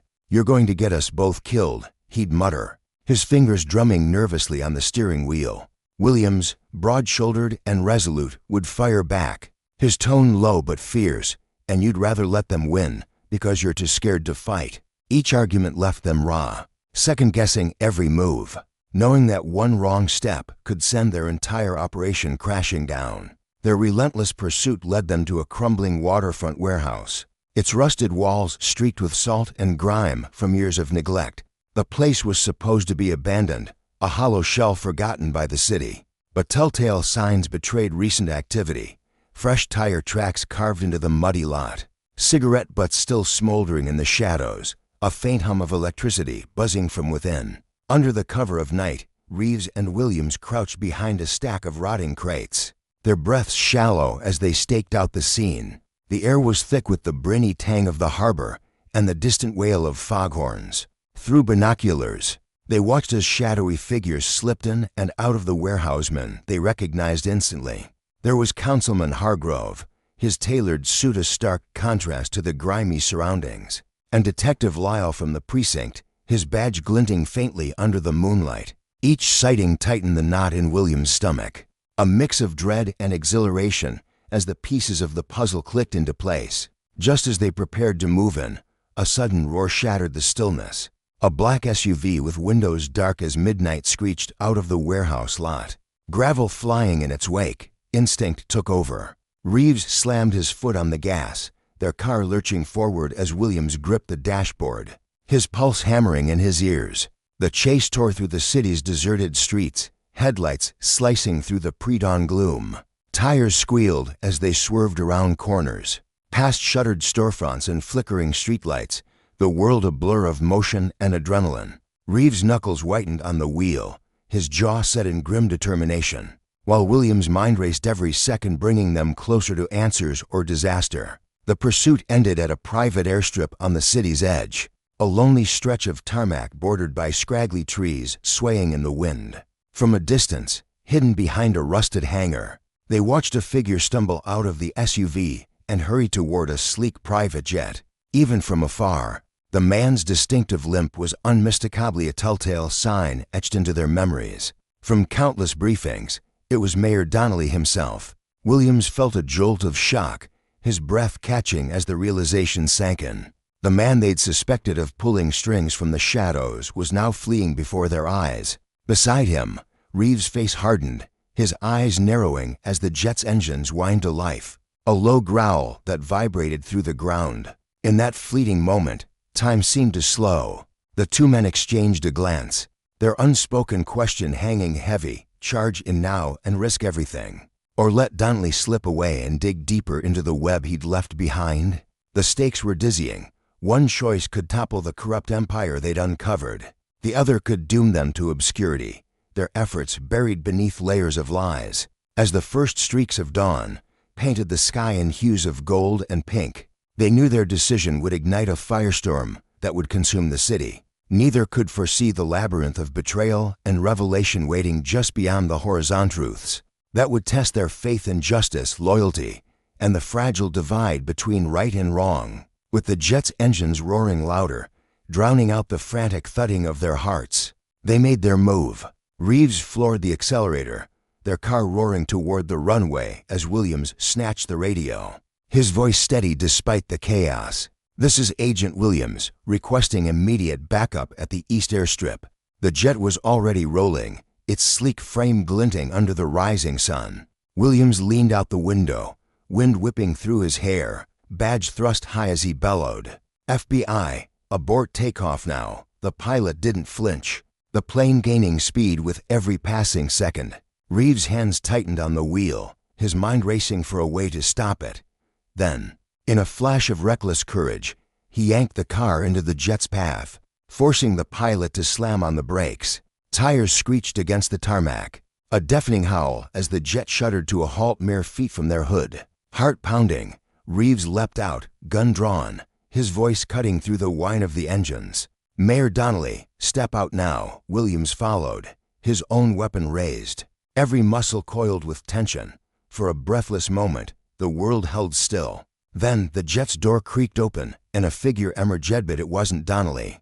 Elena Vasquez, director of the Bright Futures Foundation, stepped into the light, her elegant frame poised despite the chaos, Her cool, unreadable gaze met theirs, and Williams felt a chill ripple through him. What was she doing here? Where was the mayor? Before they could demand answers, the wail of sirens pierced the airnet the backup Williams had called, but something else entirely. A fleet of black vans screeched onto the scene, disgorging a squad of men in tactical gear, their weapons trained on Reeves and Williams. "Drop your weapons," a gruff voice barked. "You're interfering with a federal operation." Confusion crashed over them like a tidal wave. Reeves' mind spun. Woe, were these men? Were they really feds? Or part of the conspiracy they'd been chasing? Beside him, Williams' hands trembled slightly, his faith in the system fracturing as the standoff stretched on. The dawn light crept higher, illuminating a scene far more perilous than they'd ever imagined.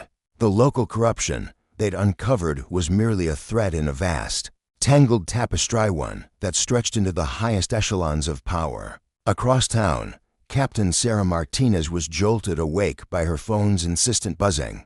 The voice on the other end was breathless, urgent. The warehouse raid had struck gold. Stacks of documents, ledgers, emails, coded messages pointed to a sprawling network of corruption that reached beyond the city, beyond anything they dared to suspect.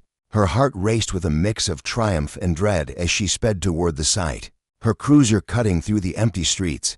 But fate had other plans. A black SUV barreled out of an alley, forcing her off the road. Her car spun, metal crunching against pavement, and before she could reach for her radio, masked figures yanked her from the wreckage. As they dragged her into the dawn's gray haze, she caught a fleeting glimpse of a face she knew: Officer Frank O'Malley, Reeves' staunchest ally in the precinct.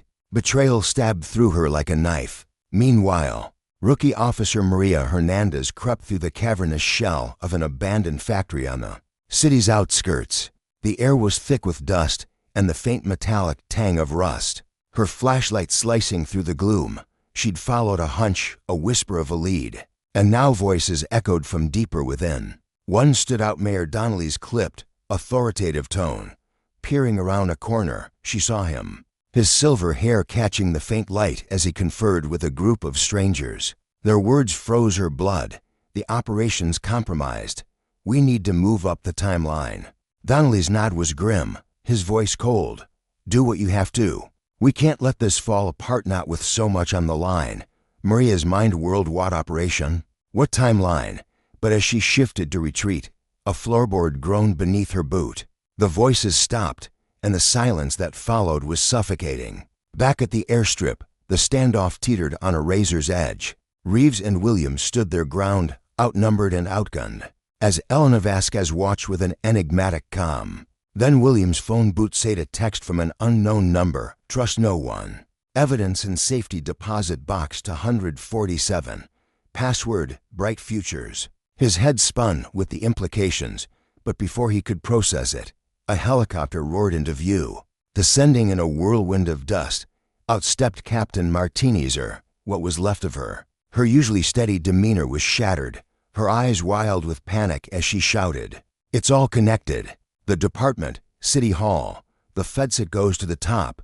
Gunfire erupted before she could finish, her body crumpling to the tarmac as chaos exploded around them. Reeves dove for cover, dragging Williams with him, their minds reeling as Vasquez slipped away in the mayhem.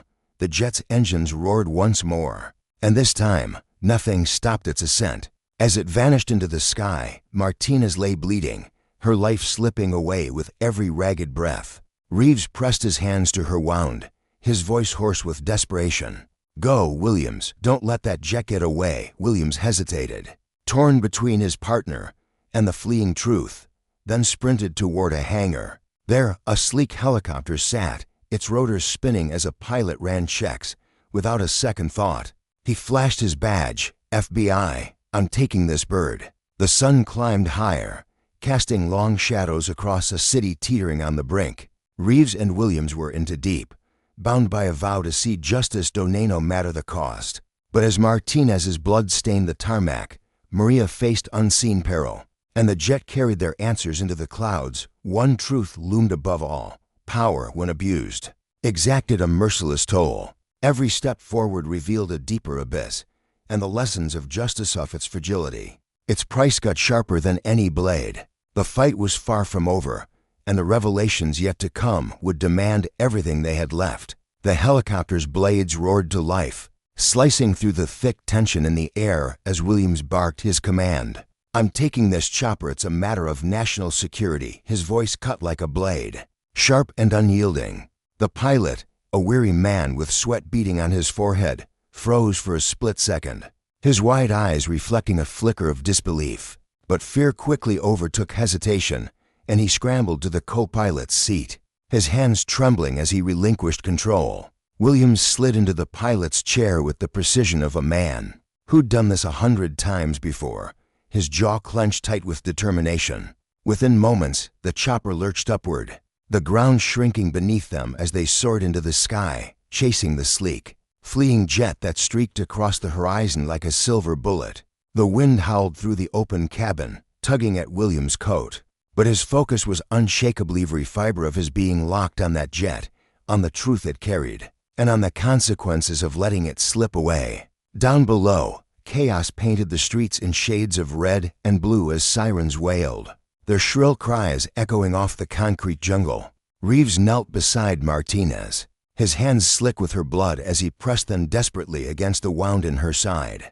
Her breaths came in shallow, ragged gasps, each one a fragile thread tethering her to life. "Stay with me, Sarah," he pleaded, his voice cracking under the weight of his fear. His dark eyes searched hers, frantic for a sign of strength, but her lids fluttered weakly, her once vibrant gaze dimming. "Who did this? What did you mean it goes all the way to the top?" His words tumbled out, raw and urgent, as if he could pull the answers from her fading consciousness. Martinez coughed, a wet, choking sound and crimson flecks stained her pale lips.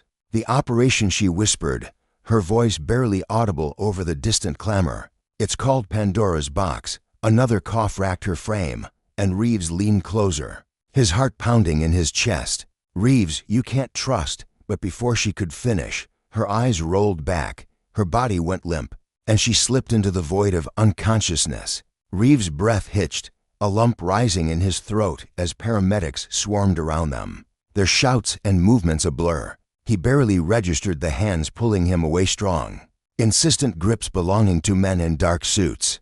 "Officer Reeves," one of them said, his tone clipped and authoritative as he flashed a badge that glinted ominously in the flickering light. "You're coming with us." Now, Reeves stumbled backward, his mind reeling, torn between the woman bleeding out on the pavement and the shadowy figures dragging him into an unknown abyss. Across the city, Maria Hernandez sprinted through the night, her lungs burning as she pushed her legs to their limit. Her boots pounded against the cracked pavement, the sound swallowed by the hum of a sleeping metropolis. She'd barely escaped the abandoned factory, her heart still racing from the moment she'd overheard the hushed, sinister exchange that shattered everything she thought she knew. Every trick she'd learned at the Academy Dodge, every find came alive as she wove through the shadows, evading the relentless pursuers hot on her trail. Their footsteps echoed behind her, a relentless drumbeat of danger, and she knew she couldn't outrun them forever. Ducking into a narrow alley, she pressed herself against the damp brick wall, her chest heaving as she fumbled for her phone. Her hands shook uncontrollably, slick with sweat, as she scrolled through her contacts. She needed to warn Samiani and Io about the conspiracy she'd stumbled into, but doubt gnawed at her. Who could she trust when the world seemed to be unraveling? The dim glow of her screen illuminated her wide, terrified eyes, and then a shadow loomed over her, chilling the air around her. She looked up, and her stomach dropped. Officer Omar Ali stood there, his broad frame blocking the alley's exit, the man she'd once known as a mentor, with his easy smile and warm laugh, was gone. In his place was a stranger, his face twisted into something cold and menacing. "You've really stepped in it now, rookie," he said, his voice low and dripping with threat. "But don't worry, we're going to have a nice, long chat about everything you think you know." Maria's pulse thundered in her ears, her mind screaming at her to run, but her legs felt rooted to the ground, trapped by the weight of his gaze. High above the city's jagged skyline, Williams gripped the chopper's controls, his knuckles white as he maneuvered through the maze of towering skyscrapers. The jet ahead was a sleek predator, faster and more elusive, but the helicopter danced with an agility it couldn't match. Glass and steel blurred past in a dizzying rush as he wove between buildings, the wind screaming through the cabin. His eyes narrowed as he tracked the jet's path that was veering toward the coast, its trajectory deliberate. Suddenly, his earpiece crackled, and a stern voice cut through the static. "Agent Williams, this is Deputy Director Collins. Stand down immediately. You're interfering with a classified operation." The words hit him like a punch, his mind spinning as he wrestled with their meaning. Classified operation? His thoughts darted to the cryptic text he'd received earlier about a safety deposit box good. This be tied to it, doubt crept in, insidious and heavy. Could he trust Collins? Could he trust anyone in the chain of command when Martinez's warning still echoed in his ears? As he grappled with the decision, something caught his eye through the windshield. The jet was descending, angling toward a private island just off the coast, its shores kissed by pristine white sand. And there, standing on the beach, was a figure he'd recognize anywhere, Mayor Donnelly. The sight sent a jolt through him, fragments of suspicion snapping into Placide Charity Foundation's odd finances, the late-night warehouse meetings, the federal agents at the airfield. It was all connected, a web of deceit stretching further than he'd imagined. "Sorry, sir," he muttered into his earpiece, his voice steady despite the storm in his chest. "But I need to see this through." With a flick of his wrist, he killed the comms. The silence that followed both liberating and terrifying as he angled the chopper toward the island, ready to confront whatever awaited him. Back in the city, Reeves found himself in a sterile, nondescript office building, the air thick with tension. He stood before a panel of officials, their faces carved from stone, their eyes boring into him with cold scrutiny. "Officer Reeves," one began, his voice flat and commanding, "what you've stumbled into is a matter of national security. We need to know everything you've uncovered." Now, Reeves squared his shoulders, his hands curling into fists at his sides. The weight of Martinez's blood still lingered on his skin, a silent accusation against the world he'd sworn to serve. "With all due respect," he said, his tone firm despite the tremor of doubt within him, "I don't know who I can trust anymore. Good people are getting hurting and I won't say a damn thing until I understand what's really happening here." The room fell silent, the air crackling with unspoken stakes. Then, to his shock, one of the officials cracked a faint, knowing smile. "Well," the man said, leaning back in his chair, "I was hoping you'd say that." He pressed a button on the table, and a hidden door slid open with a soft hiss, revealing a sprawling command center alive with flickering monitors and bustling analysts. "Welcome, Officer Reeves, to Operation Pandora's Box." Reeves stepped forward, his boots echoing on the polished floor, his mind a whirlwind of questions. The room buzzed with purpose, but he couldn't shake the feeling that he'd just walked into a tropical lion's den, disguised as salvation. Whatever secrets this operation held, he was about to be plunged into a reality that would unravel everything he'd ever believed about justice, power, and the law. As Reeves crossed the threshold, a familiar voice stopped him cold. "Sorry for the deception, James." He turned, and there stood Captain Sarah Martinezliv, her face pale but resolute, her eyes gleaming with a mix of relief and steely determination. His breath caught in his throat, relief warring with confusion. "We had to be sure we could trust you," she said, stepping closer, her presence a lifeline in the chaos. Across town, Maria's standoff with Omar Ali took a sudden turn.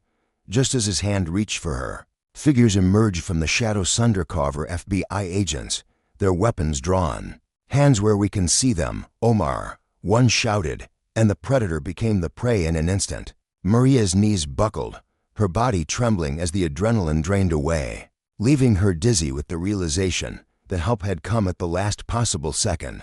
Meanwhile, on the island, Williams crouched behind a sand dune, the salty breeze tugging at his hair as he watched Mayor Donnelly shake hands with Elena Vasquez. The jet's engines still humming behind them, he edged closer, his heart pounding as he strained to catch their words. "Is everything in place?" Donnelly asked, his voice tight with nerves. Vasquez nodded, her expression unreadable. "Operation Pandora's Box is ready. Once we upload the data, there's no going back. Every corrupt official, every dirty deal, it all comes to light." Williams froze, his breath hitching. This wasn't the conspiracy he'd expected. It was something bigger, something that turned his assumptions upside down. Back at the command center, Martinez laid it all bare for Reeves. "Pandora's box isn't about corruption, James," she said, her voice steady despite the exhaustion lining her face. "It's about exposing it. We've spent years compiling evidence, building an airtight case against a network that spans police departments, city governments, even federal agencies." The pieces clicked into place for Reeves like a puzzle he hadn't known he was solving. The Bright Futures Foundation wasn't a front for laundering money. It was a cover for gathering intelligence. The warehouse meetings weren't clandestine deals, but coordination between undercover agents. And Donnelly, far from the mastermind, he was a cog in the machine working to dismantle the system. But why the secrecy, the chases, the gunfire? Reeves demanded, his head spinning. A new voice answered, smooth and commanding. "Because the corruption runs so deep we couldn't trust traditional channels." He turned to see Elena Vasquez striding in, flanked by Williams and Donnelly. Williams stepped forward, his eyes meeting Reeves. "The safety deposit box. The island, it was all a test, to see how far we'd go for the truth." Reeves felt a surge of relief tinged with frustration. "So our entire investigation was a setup?" "Not entirely," Donnelly said, his face grim. "The corruption we're about to expose is real, and the danger." He paused, his expression darkening. "Not everyone on that list will go down quietly." As if on cue, alarms blared through the command center, red lights pulsing like a heartbeat. "Sir, we've got multiple Brachesimions hacking our servers," an analyst shouted. Vasquez rushed to a terminal, her fingers flying across the keys. It started. "They know we're onto them. We need to upload the Pandora's box files now." The room erupted into controlled chaos, voices overlapping as the stakes skyrocketed. Reeves and Williams locked eyes, years of mistrust dissolving in the face of a shared enemy. "What do you need us to do?" Reeves asked. Martinez handed them each a secure tablet, her hands steady despite the urgency. "These are backups. If the upload fails, you're our last line of defense. Get them to the media no matter what." The building shuddered, lights flickering as an explosion rocked its foundation. "They're here," Donnelly said, drawing a concealed pistol as smoke seeped into the room. Reeves and Williams stood back to back, tablets gripped tightly, their training kicking in as gunfire erupted in the halls. The fate of Pandora's box and the chance to expose corruption at the highest levels rested in their hands. But the final twist was yet to come. A hidden door slid open, and a calm, familiar voice cut through the chaos. "I'm afraid I can't let you do that." Deputy Director Collins stepped into the room, flanked by armed men, his presence a betrayal that turned the air to ice. The room froze, heroes and villains facing off as the weight of justice hung in the balance. Reeves' heart sank, but his resolve hardened. This was the true test, not just of law, but of integrity, of what it meant to stand for something when power itself was the enemy. For him and Williams, the hardest choice of their lives loomed ahead. The truth of Pandora's box within reach, but at a cost they could scarcely imagine. The lesson was clear. Justice was a fragile flame, easily snuffed out by those who wielded power without conscience. And as the smoke thickened and the gunfire grew closer, they knew the consequences of that abuse would echo far beyond this moment, shaking the very foundations of the world they'd sworn to protect. Amid the distant wail of sirens cutting through the smoky haze that thickened the air, an electric tension gripped the dimly lit room where the fate of law enforcement teetered on a knife's edge. The walls trembled faintly, echoing the chaos unfurling outside. As Deputy Director Collins stood at the center of it all, his piercing gaze swept over the sinistered glass glinting on the floor, papers strewn like fallen leaves, and the flickering glow of computer screens casting long shadows. Despite the pandemonium threatening to swallow them whole, Collins exuded an unshakable calm, his steady breath a quiet rebellion against the storm. "I've been chasing Pandora's box for months," he said, his voice cutting through the clamor like a blade, unwavering and resolute. "I had to know it wasn't just another scheme, some petty grab for power." His words hung heavy, each syllable laced with the weight of sleepless nights and the gnawing doubt that had haunted him had he been wrong to trust his instincts. For a heartbeat, time seemed to freeze. The room held its breath. every pair of eyes locked on Collins, waiting for his next move. Then, in a gesture that stunned them all, he lowered his weapon, the metal glinting briefly in the dim light before resting at his side. "I'm here to help," he declared, his tone softening but firm with conviction. "The corruption you've unearthed, it's a festering wound, deeper and uglier than you can imagine.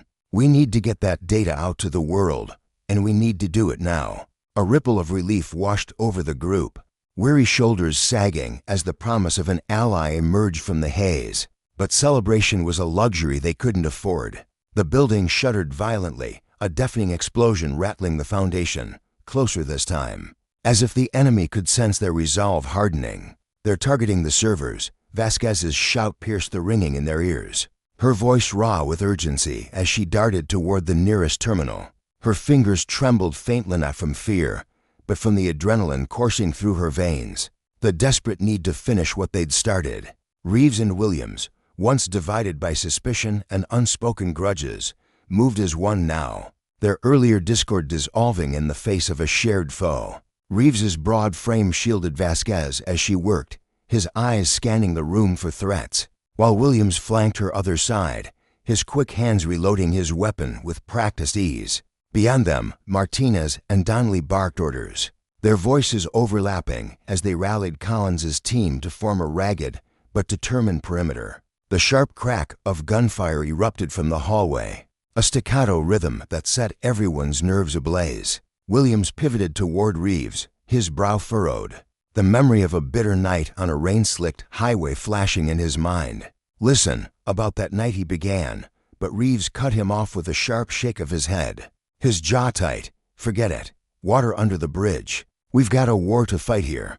His voice was gruff, but beneath it lay a flicker of forgiveness, a silent acknowledgement that the past no longer held them captive. Before Williams could respond, the door exploded inward with a splintering crash, and O'Malley stormed into the room like a predator unleashed. His gun gleamed under the flickering lights, a cruel extension of his snarling intent. Backed by a handful of corrupt officers whose loyalty had long been bought and paid for. "It's over," he growled, his lips curling into a sneer. "Step away from the computers, or I'll bury you all." What followed was a whirlwind of chaos and instinct. Reeves lunged, his body a blur as he tackled Vasquez to the ground, the crack of gunfire splitting the air where she'd stood moments before. Williams and Martinez returned fire, their shots precise despite the shaking floor beneath them, while Collins and his team clashed with the intruders in a brutal dance of fists and bullets. Amid the mayhem, a stray round struck the main power supply with a sizzling pop, plunging the room into suffocating darkness. Emergency lights sputtered to life, their weak red glow painting the walls in a hellish hue, casting jagged shadows that twisted with every movement. Reeves crawled toward the server bank, his palms scraping against shards of glass, his heart pounding with a singular purpose: protect the data, no matter the cost. Behind him, Williams's voice rang out, steady and unshaken, barking orders to hold the line as bullets whizzed overhead. "Uploads at 85%, Vasquez shouted, her voice hoarse but defiant, her fingers flying across the keyboard even as the firefight raged around her. Those final minutes stretched into an agonizing eternity, each second punctuated by the roar of gunfire and the metallic clatter of spent casings. Hitting the floor, Reeves's gaze darted upward, locking onto O'Malley's silhouette as the corrupt officer loomed over Vasquez, his gun trained on her with cold precision. Time slowed, the world narrowing to the glint of that barrel and the tightening of O'Malley's finger on the trigger. Without a second thought, Reeves launched himself forward, crashing into O'Malley with the force of a freight train. They grappled in the half-light, hands clawing for control of the weapon, grunts of exertion mingling with the chaos.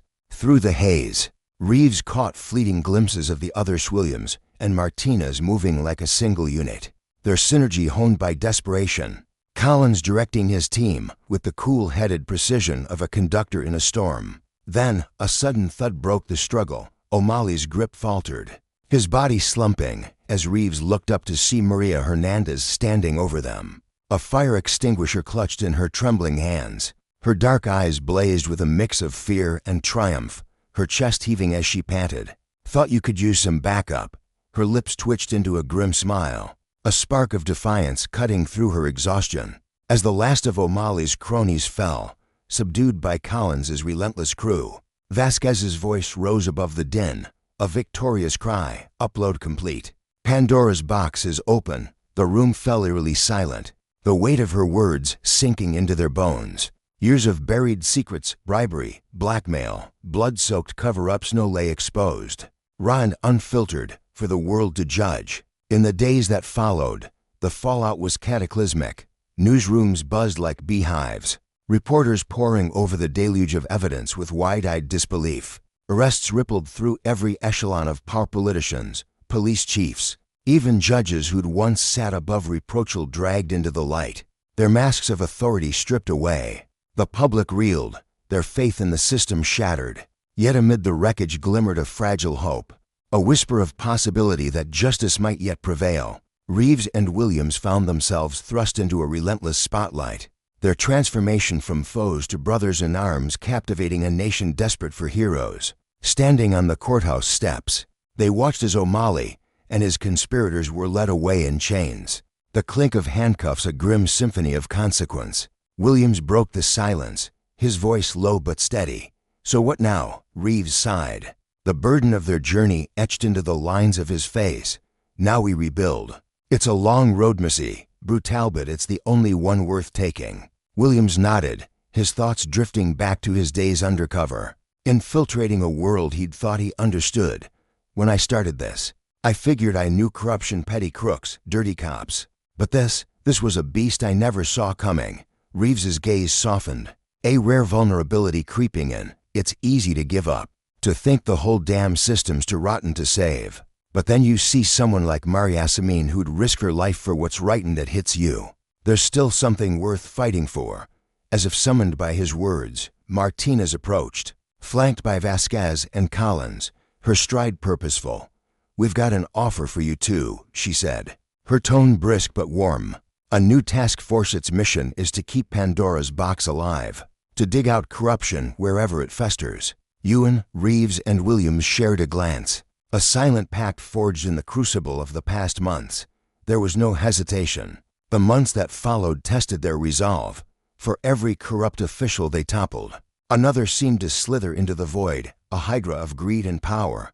Yet bit by bit, they carved out progress. Reeves took to mentoring rookies, his gruff exterior hiding a fierce dedication to molding them into guardians of integrity officers who'd never forget the cost of betrayal. Williams, meanwhile, poured himself into mending the fractured trust between the badge and the streets, listening to voices long ignored, proving through action that change wasn't just a hollow promise. A year to the day after Pandora's box cracked open, they stood once more on that fateful highway, the setting sun bleeding orange and purple across the sky. Reeves chuckled, the sound rough but genuine. "A year ago, if you'd told me I'd be teaming up with an FBI suit to fix this mess, I'd have laughed you off the road." Williams grinned, leaning against the car. "And if you'd told me a cop I pegged as crooked would turn out to be the most stand-up guy I'd ever meet, I'd have called you delusional."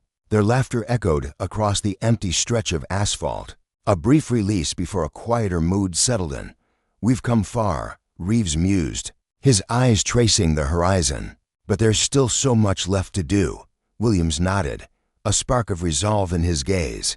"Yeah, but for once, it feels like we're heading somewhere real, like we might actually turn this thing around." As the last light dipped below the earth, they climbed into their car, no longer just survivors of a broken system, but architects of its redemption. The fight was far from over, but together, they'd face it, partners bound by a shared vow to let truth, however buried, rise again. Meanwhile, miles away, Officer James Miller sat in his patrol car on a quiet Thursday afternoon, the bitter taste of cold diner coffee lingering on his tongue. His narrowed eyes tracked the hum of traffic along Oak Street, a lifeline threading the suburbs to the city's medical district. After 15 years on the force, he prided himself on his instincts, a gut feeling others might call something darker, something uglier. The dashboard clock blinked to 45 p.m. when a sleek black Mercedes rolled into view, its polished frame catching the sunlight.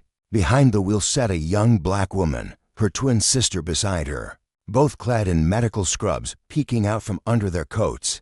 Miller's jaw clenched, a spark of suspicion flaring in his chest. "Too nice a car for this area," he muttered, conveniently blind to the million-dollar homes gleaming just blocks away. Without a second thought, he eased his cruiser into traffic, ran the plates, and flicked on his lights. The Mercedes pulled over with textbook precision, the driver's hands resting visibly on the wheel, a sign she'd been here before. It only deepened Miller's unease. He approached slowly, deliberately, letting the weight of his presence settle over them like a storm cloud. Hospital ID badges dangled from the rearview mirror, but he dismissed them with a flick of his eyes. The driver's window slid down, and he barked license and registration, his tone sharp. Devoid of courtesy, "Of course, officer," came the calm reply, her voice smooth despite the tension. "I'm Dr. Sarah Carter, and this is my sister, Dr. Rachel Carter. We're trauma surgeons at City General." On our way to Miller cut her off, his patience a thin thread snapping. "Did I ask for your autobiography, license, and registration?" The sisters exchanged a fleeting look, a silent conversation born of years navigating moments just like this. Sarah reached for the glove box, her movements slow and deliberate, while Miller loomed, his shadow stretching across them, an omen of the petty tyranny that justice, unchecked, could become. Sarah's hand moved with a deliberate slowness as she reached for her purse, her fingers brushing the worn leather with a quiet reverence, as if every motion carried the weight of 1,000 practiced moments. Across from her, Rachel sat with her hands resting openly on her lap, palms upturned, her posture rigid yet calm, a silent declaration of compliance, honed by years of navigating tense encounters. The air inside their Mercedes was thick with unspoken understanding. They'd danced this dance before, their movements synchronized like a well-rehearsed duet.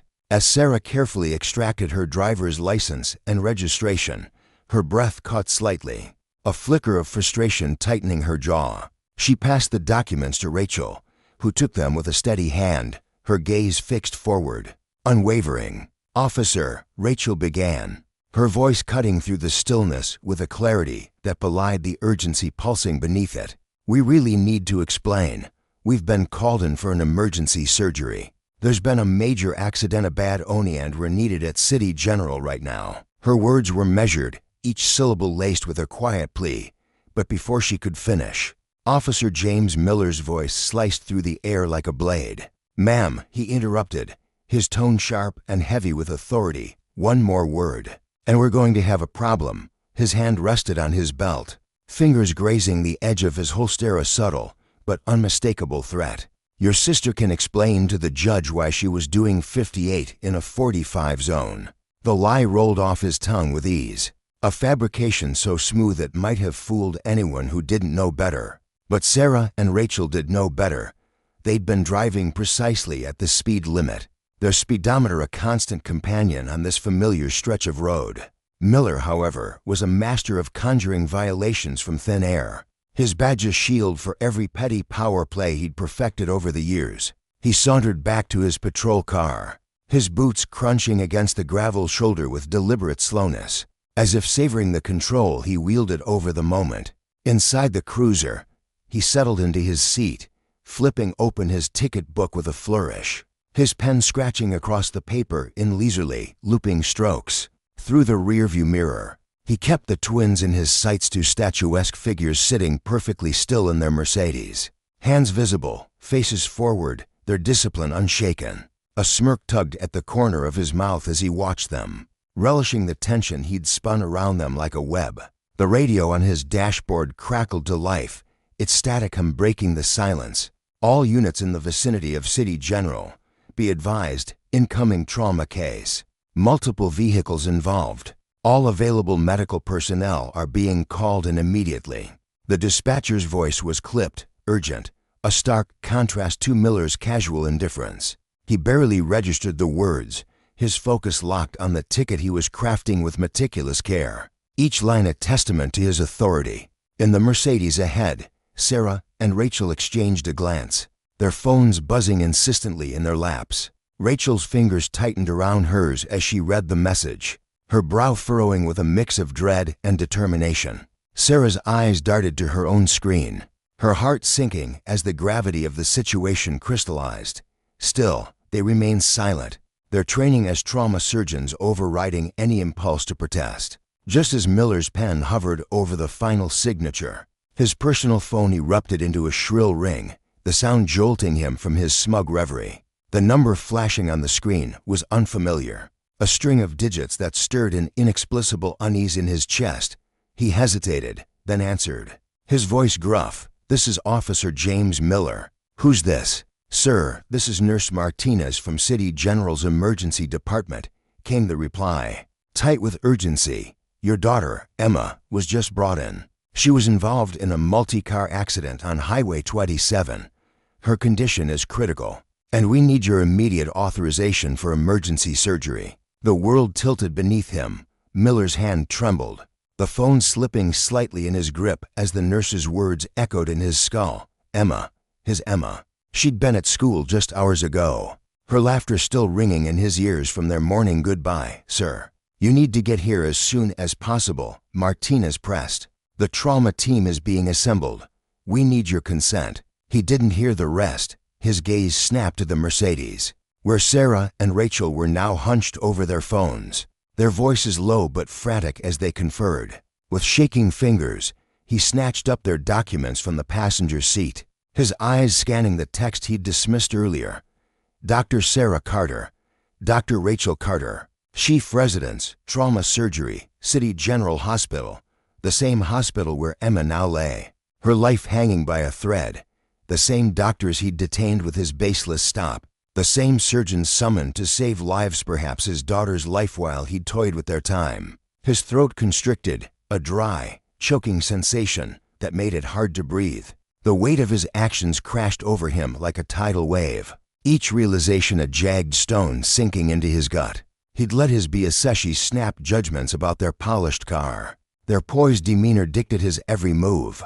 And now, those precious minutes he'd stolen might be the difference between life and death for his own child. Stumbling out of the patrol car, his legs felt like jelly, barely able to carry him as he approached the Mercedes again. The arrogance that had coated his earlier words was gone, replaced by a raw, trembling fear that cracked his voice. Sarah and Rachel looked up as he neared, their expressions guarded but professional. The cool detachment of surgeons who'd seen too much to let emotion cloud their focus. Before he could stammer an apology, Sarah held up her phone, the screen glowing with a trauma alert. "Officer, we just received this. Multiple casualties from a highway accident, including a teenage girl in critical condition.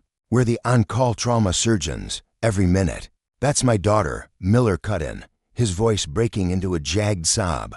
"Emma Miller. She's 16. Please, I just got the call." In an instant, the twins' demeanor shifted. Rachel's eyes narrowed with fierce determination as she pulled out her phone. "Already dialing the hospital. This is Dr. Rachel Carter. We're en route, delayed by a traffic stop. Inform the OR team to begin prep. Tell Dr. Matthews to start the initial assessment." Sarah turned the key in the ignition, the engine roaring to life as Rachel glanced at Miller.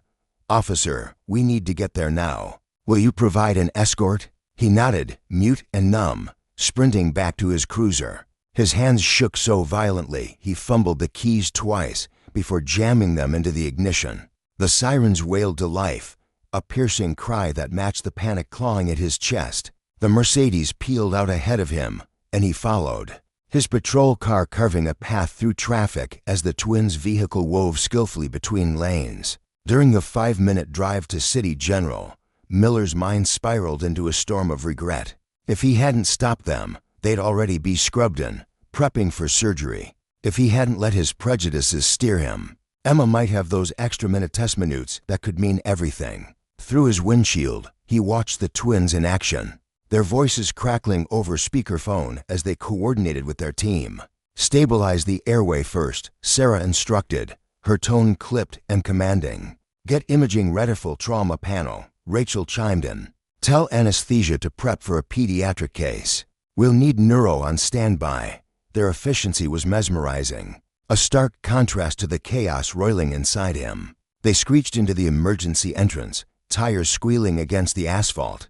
Hospital staff swarmed the scene, a flurry of white coats and urgency. Sarah flung her keys to an orderly without a backward glance, while Rachel tugged a surgical cap over her hair, already striding toward the doors. "Officer Miller, follow us," Sarah called over her shoulder, her voice steady despite the sprint. He trailed behind, his uniform feeling like a foreign skin among the blur of medical personnel. Inside the trauma bay, the sight of Emma stole the air from his lungs. She lay on a gurney, surrounded by beeping machines and bustling staff, her face a patchwork of cuts and bruises, her cheerleading uniform drenched in blood, a cruel mockery of the vibrant girl who'd waved at him that morning. BP 80 over 40 and falling, a nurse shouted. "Get her to OR 3 now," Rachel barked, her hands already moving to adjust an IV line. Sarah turned to Miller, her gaze firm yet softened by a trace of compassion. "Officer, we need your consent for emergency surgery. Emma has internal bleeding and possible head trauma. Every second counts. Do we have your permission?" "Yes, eyes, please," he rasped, scrawling his signature on the forms thrust at him, his hand shaking so badly the ink smeared. He watched, helpless, as they wheeled Emma toward the operating room, the twins flanking her gurney, their voices a steady stream of orders. "Type and cross for 6 units. CT on standby. Tell anesthesia we're coming up." At the OR doors, Sarah paused, meeting his eyes with a look that pierced through the haze of his guilt. "Officer Miller, we'll do everything we can for Emma. The waiting room is down that hall. Someone will keep you updated." Her tone softened, a quiet resolve threading through it. "Despite what happened earlier, know that your daughter will get our absolute best care. That's who we are." She vanished through the doors, leaving him alone in the sterile hallway, the echo of her words reverberating in his skull. He stumbled to the waiting room, sinking into a hard plastic chair, his uniformance a symbol of Pridino, a suffocating weight. The clock on the wall ticked relentlessly, each second a reminder of the time he'd squandered, each minute a thread in the fragile tapestry of Emma's survival. He thought of every traffic stop he'd ever made, every assumption he'd leapt to, every life he might have altered with his careless authority. Justice, he realized, wasn't just a badge, it was a reckoning. And now, the consequences of his power stared back at him through the closed OR doors. Where the women he'd wronged held his world in their hands. 2 agonizing hours dragged by. Miller abandoned the chair, pacing the polished floor until his boots left faint scuff marks. His uniform jacket discarded in a heap, his badge a leaden burden against his chest. Every time the OR doors swung open, his heart lurched, only to sink again when no news came. He watched other familisum weeping with joy, others crumbling in despair while he remained suspended in limbo. Finally, Rachel emerged, her surgical cap still in place, her scrubs swapped for clean ones. He rushed to her, his face a mask of pale dread. "Emma's stable for now," she said, preempting his unspoken question with a calm that steadied him. "Sarah's finishing the main surgery, but I wanted to update you myself." She guided him to a quieter corner, her presence a lifeline in the storm. "Your daughter had significant internal bleeding from the crash. The airbag saved her life, but her spleen was ruptured. We're removing it. There's also brain swelling we're monitoring closely." He sagged against the wall, legs trembling beneath him. "But she'll live. We're doing everything we can," Rachel replied, her voice a quiet promise. "She's in the best hands hours." And with that, she returned to the OR, leaving him to grapple with the bitter truth. Justice had turned its gaze upon him, and the cost of his hubris might yet be paid in full. The sterile hum of the hospital corridor buzzed faintly in Officer Daniel Miller's ears as he stood, shoulders slumped, staring at the scuffed linoleum floor. Shame coiled tight in his chest, a bitter weight that pressed harder with every breath. Across from him, Dr. Rachel Carter leaned against the wall, her white coat wrinkled from hours of tension, her dark eyes shadowed with exhaustion. She spoke with a measured calm, her voice steady despite the strain etched into her features. "We're in a fragile window right now," she said, her words careful, deliberate. "The next few hours will tell us everything. Sarah's down there. She's one of the finest surgeons I've ever seen. And I don't just say that because she's my twin." A faint smile flickered across her weary face, a fleeting spark of pride that softened the edges of her fatigue. "Emma's got youth on her side. And she's tougher than most. That's something to hold on to." Miller couldn't meet her gaze. His throat tightened as he mumbled, "Dr. Carter, I owe you an apology. The way I acted earlier toward your sister, it was wrong." His voice cracked, raw with regret, but before he could stumble further into his confession, Rachel raised a hand, cutting him off with a gentle but firm gesture. "Officer Miller," she said, her tone shifting to something resolute, "let's not do this now. My sister and I were focused on one thing, your daughter. Everything else can wait."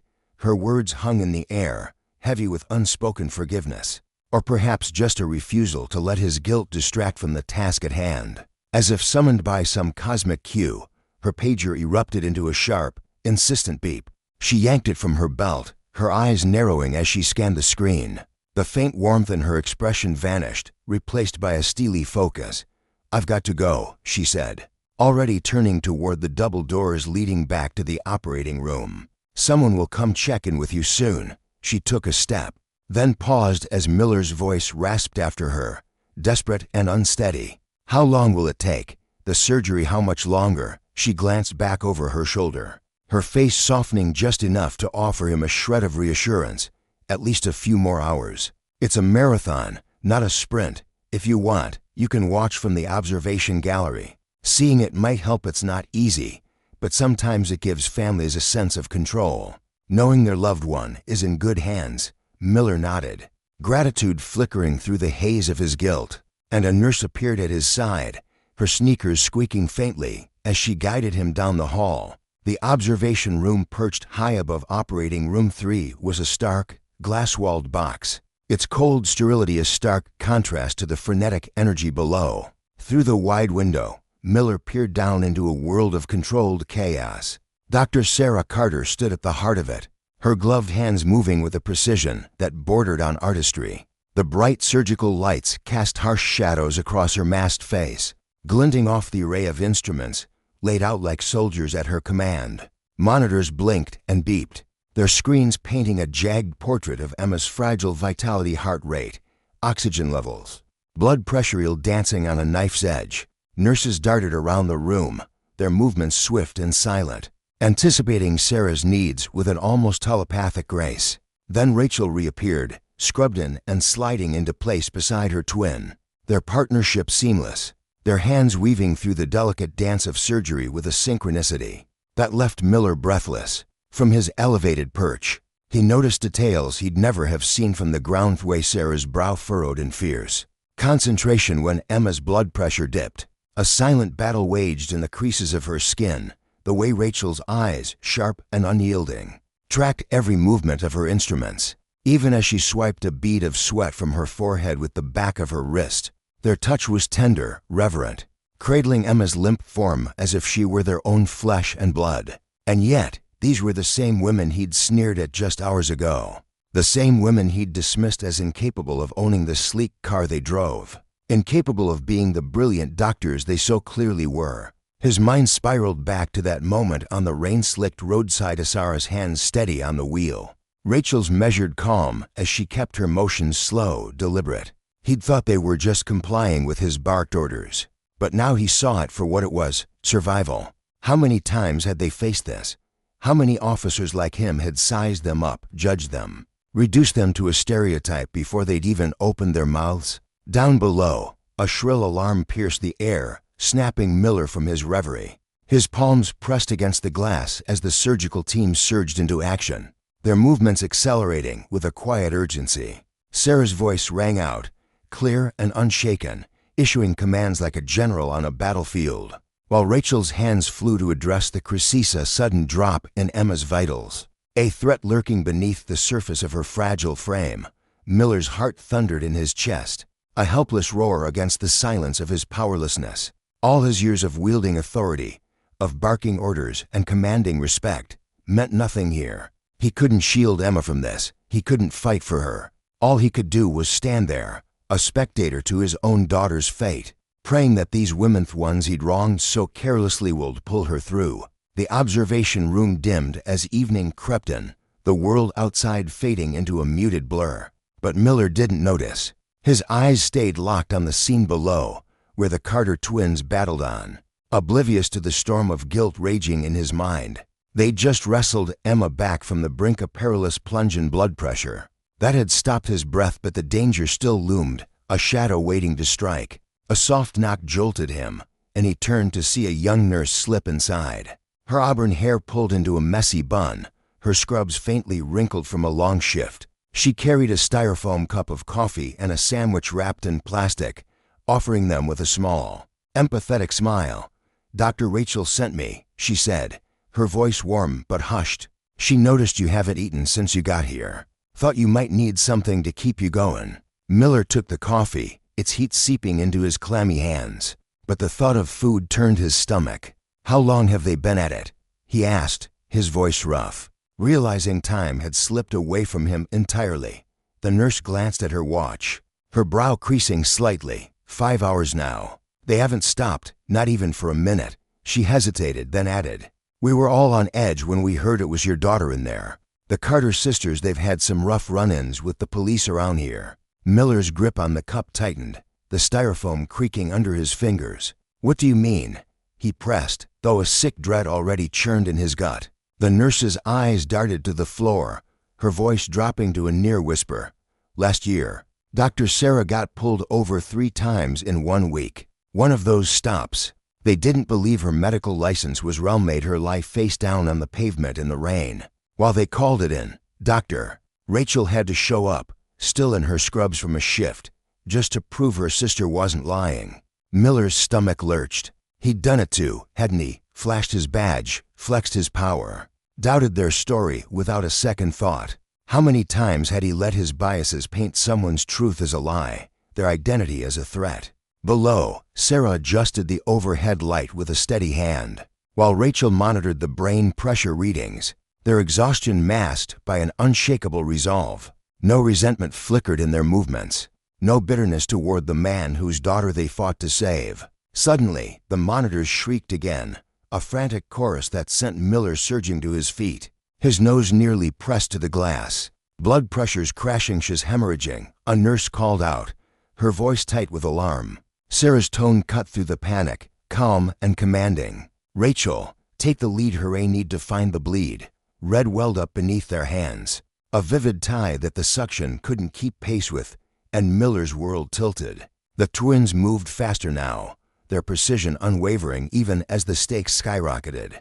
Nurses scrambled, fetching blood bags and instruments, their footsteps a staccato beat against the linoleum. "Come on, Emma," Miller whispered, his breath fogging the glass, his palms slick with sweat. "Fight.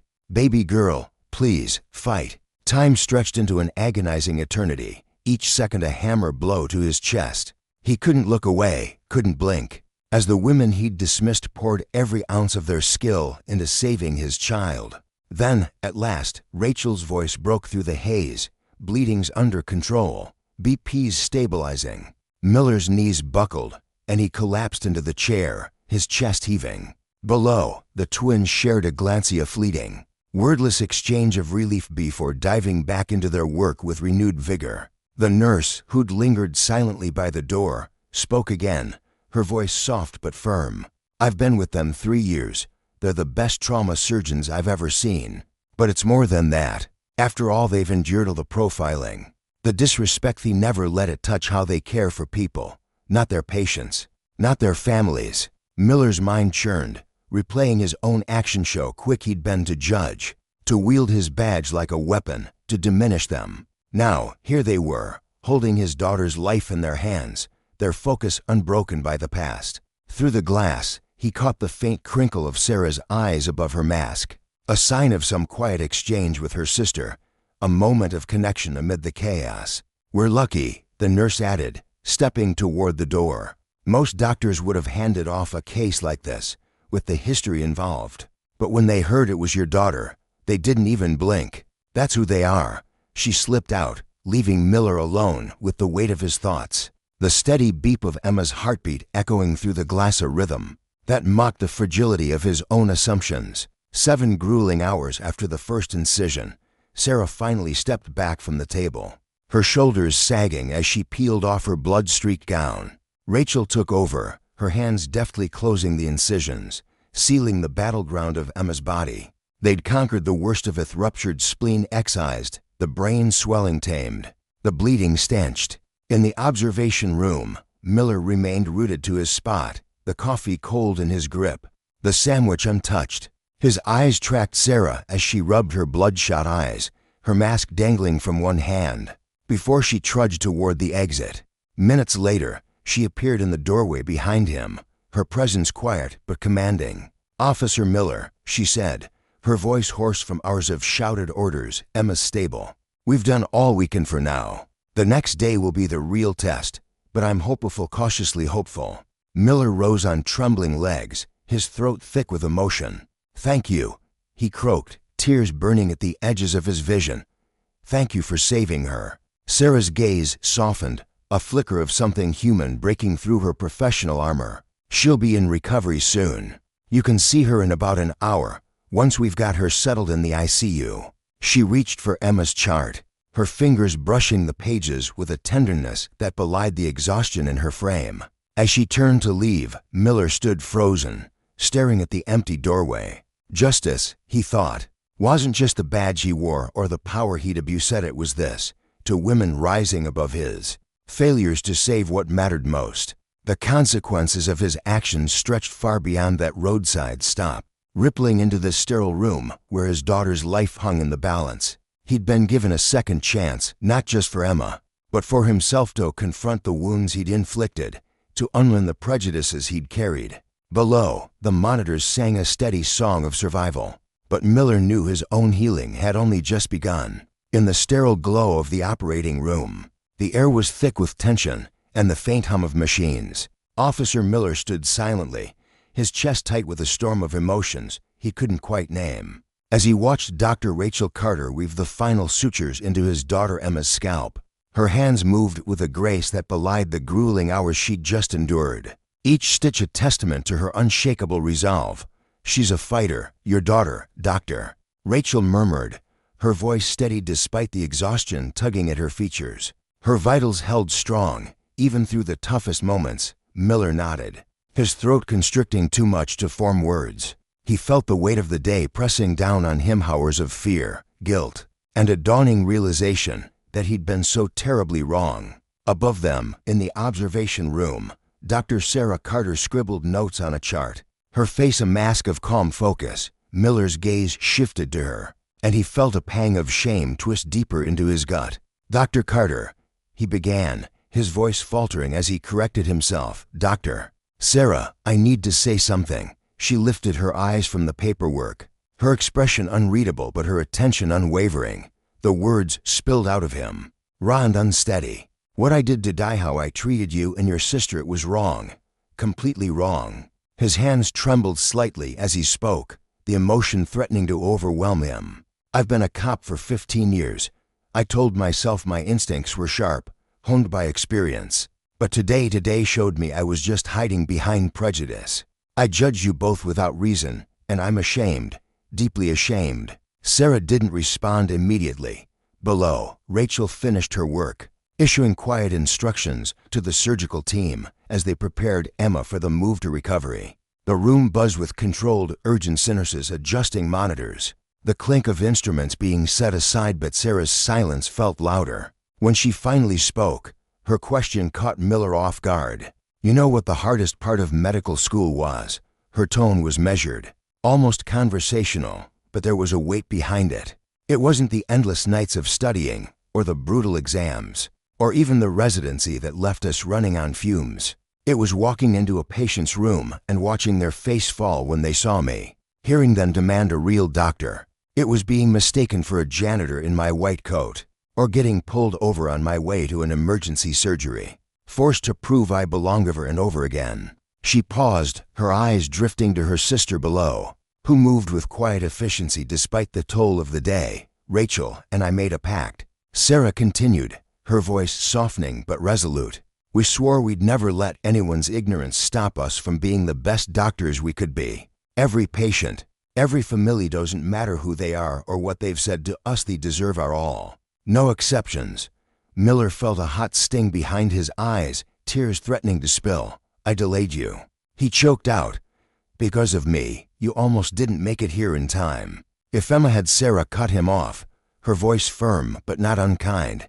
She didn't. She's alive. And maybe something good can come from this mess. The door swung open then, and Rachel stepped in, peeling off her surgical cap.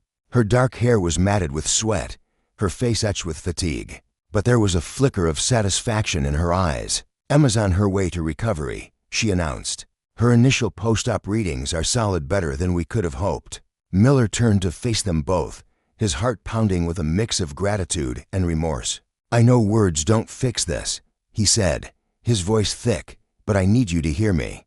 I see you know really see you, and I'm not just going to apologize. I'm going to change. Not empty promises, real change. The sisters shared a glance, a silent exchange that seemed to carry years of unspoken understanding. Rachel broke the quiet first. Actions speak louder than words, Officer Miller. Show us. Sarah nodded, adding, the nurses will fetch you when Emma's ready for visitors. Try to rest, she'll need you strong when she wakes. As they turned to leave, Miller called after them, desperate for an answer. How do you do it?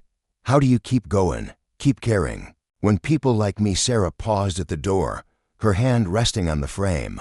Because every life matters, Officer Miller, she said simply. Even those who don't think ours do. With that, they were gone, their footsteps echoing down the hall as they headed to tend to Emma. Miller sank into a chair, staring through the now empty observation window. The cleaning crew moved in below, wiping down surfaces and resetting the room for the next patient. But all he could see was his daughter alive, against all odds, saved by two women he'd dismissed without a second thought. He pulled out his phone, fingers trembling as he began drafting an email to his captain. The department needed new training, new police know, justice demanded it, and he'd be damned if he let this lesson slip away. Hours later, the pediatric ICU was a hushed world of beeping monitors and muted voices. Miller stood at Emma's bedside, his uniform creased from the endless weight. She looked so small beneath the tangle of tubes and wires. Her long brown hyrants, meticulously braided for cheerleading practice, partially shaved. Where the surgeons had worked, Dr. Rachel stood nearby, checking Emma's vitals with a steady hand, while Dr. Sarah tapped away at a tablet, reviewing test results. Both sisters were visibly drained, dark circles shadowing their eyes, yet their focus never wavered. Her intracranial pressures normal, Sarah reported, tilting the screen toward Rachel.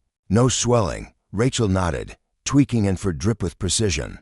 Blood pressure's been steady for an hour. She's holding strong. A faint moan broke the stillness, and Miller's heart lurched. Emma's fingers twitched, her eyelids fluttering as she stirred. Emma, he whispered, stepping closer, his voice thick with hope. Baby girl, can you hear me? Sarah moved swiftly to her side, pulling out a penlight. Emma, if you can hear me, squeeze my hand, she said gently, taking the girl's limp fingers in hers while shining the light into her eyes. To Miller's relief, Emma's hand gave a feeble squeeze, her eyes blinking open slowly, clouded with confusion. What happened? She rasped, her voice barely audible. Miller knelt beside her, tears streaming freely now. You were in an accident, sweetheart. But you're okay. These doctors saved your life. Emma's gaze drifted between the sisters, her brow furrowing. Two of you? She mumbled, still dazed. Am I seeing double? Rachel's tired face softened into a warm smile. We're twins. I'm Dr. Rachel, and this is Dr. Sarah. We've been looking after you. Emma's lips curved faintly, her words slurring, like the twins on my squad, Jasmine and Jessica, only black girls on the team. Some people said they just got in for diversity, but they're the best flyers we've got. Miller's chest tightened painfully. How often had he made snap judgments like that? How many times had he let those biases seep into his daughter's world without even realizing it? Sarah checked Emma's incision while Rachel jotted notes. Getting on any team should be about talent, Sarah said softly, her tone carrying a quiet strength. Just like being a doctor should be about skill and commitment. How do you look? Emma winced, her hand drifting to her head. Hurts. Rachel adjusted her medication with a reassuring nod. That's normal after what you've been through. You had a serious injury, but you're doing great. We'll ease the pain soon. As Emma's eyes fluttered shut again, the medication pulling her back under, she murmured, "Dad, I'm here, baby," Miller whispered, brushing her hand. "The doctors, they're like angels, two of them watching me." He looked up at the Carter sisters, their faces illuminated by the glow of the monitors. These women, brilliant, tireless, compassionate, had poured hours into saving his daughter, even after he'd treated them with baseless suspicion. Now they stood vigil, ensuring her recovery with a professionalism that humbled him to his core. "Angels," he echoed softly. "She's right. You are. And I was too blind to see it." The twins exchanged a fleeting look but said nothing, their attention fixed on Emma's care, adjusting settings, double-checking readings. Their silence spoke volumes, a testament to their unwavering dedication. Miller settled into the chair beside the bed, ready to keep his own watch through the night, knowing Emma rested in the finest hands imaginable. 3 days later, Emma had graduated from the ICU to a regular room, its sterile walls now brightened with cheerleading pom-poms and a cascade of get-well cards from her squad. Her recovery was nothing short of miraculous, a steady climb back from the brink. The Carter twins still checked in, though their visits were less frequent as Emma stabilized. That morning, Miller stood outside the hospital's main conference room, his heart pounding as his own voice filtered through the door. "I pulled over to doctors because of their skin color," his recorded testimony boomed. "I delayed them from reaching a critical surgery. That patient was my daughter, and my actions could have cost her everything." Inside, dozens of his fellow officers sat in rows, watching the video he'd poured his soul into over the past 2 days. He'd worked tirelessly with the hospital and his precinct to make this happen, a training session, to confront the ugly truth of bias and its consequences. As the video played, Miller closed his eyes, picturing the sisters' their strength, their grace under pressure, their refusal to let his mistakes define their duty. Justice wasn't just about punishment, it was about accountability, about facing the wreckage of misused power and building something better from the ruins. He'd failed them once, but he wouldn't again. The lesson burned in him now, sharp and clear. Power without humility was a hollow shell, and true change began with seeing people, not preconceptions. The Carter twins had taught him that, and he'd spend the rest of his career making sure no one forgot it. The air in the room felt thick with anticipation as the twin sisters, Dr. Sarah and Dr. Rachel Carter, sat at the front, their expressions a mix of resolve and quiet exhaustion. They had volunteered for this unprecedented joint training session, a collaboration between the hospital and the police department, knowing full well the weight it carried. Their dark eyes scanned the rows of officers and medical staff, some faces familiar, others hardened by years of routine and unspoken biases. The screen behind them flickered to black as the introductory video faded, leaving behind an uneasy silence that clung to the walls like damp fog. Officer Miller stood at the threshold, his chest tightening as he sucked in a shaky breath. He stepped inside, his boots scuffing softly against the linoleum floor. Just as the last echoes of the video's narration dissolved, the stillness was suffocating. His colleagues shifted in their seats, avoiding his gaze. These were men and women he'd known for decades, partners he'd shared coffee with on endless night shifts, friends who'd laughed with him over beers after a long day. Some, he knew, carried the same quiet prejudices he once had, buried deep beneath their badges. He cleared his throat, the sound jagged in the hush, and made his way to the front.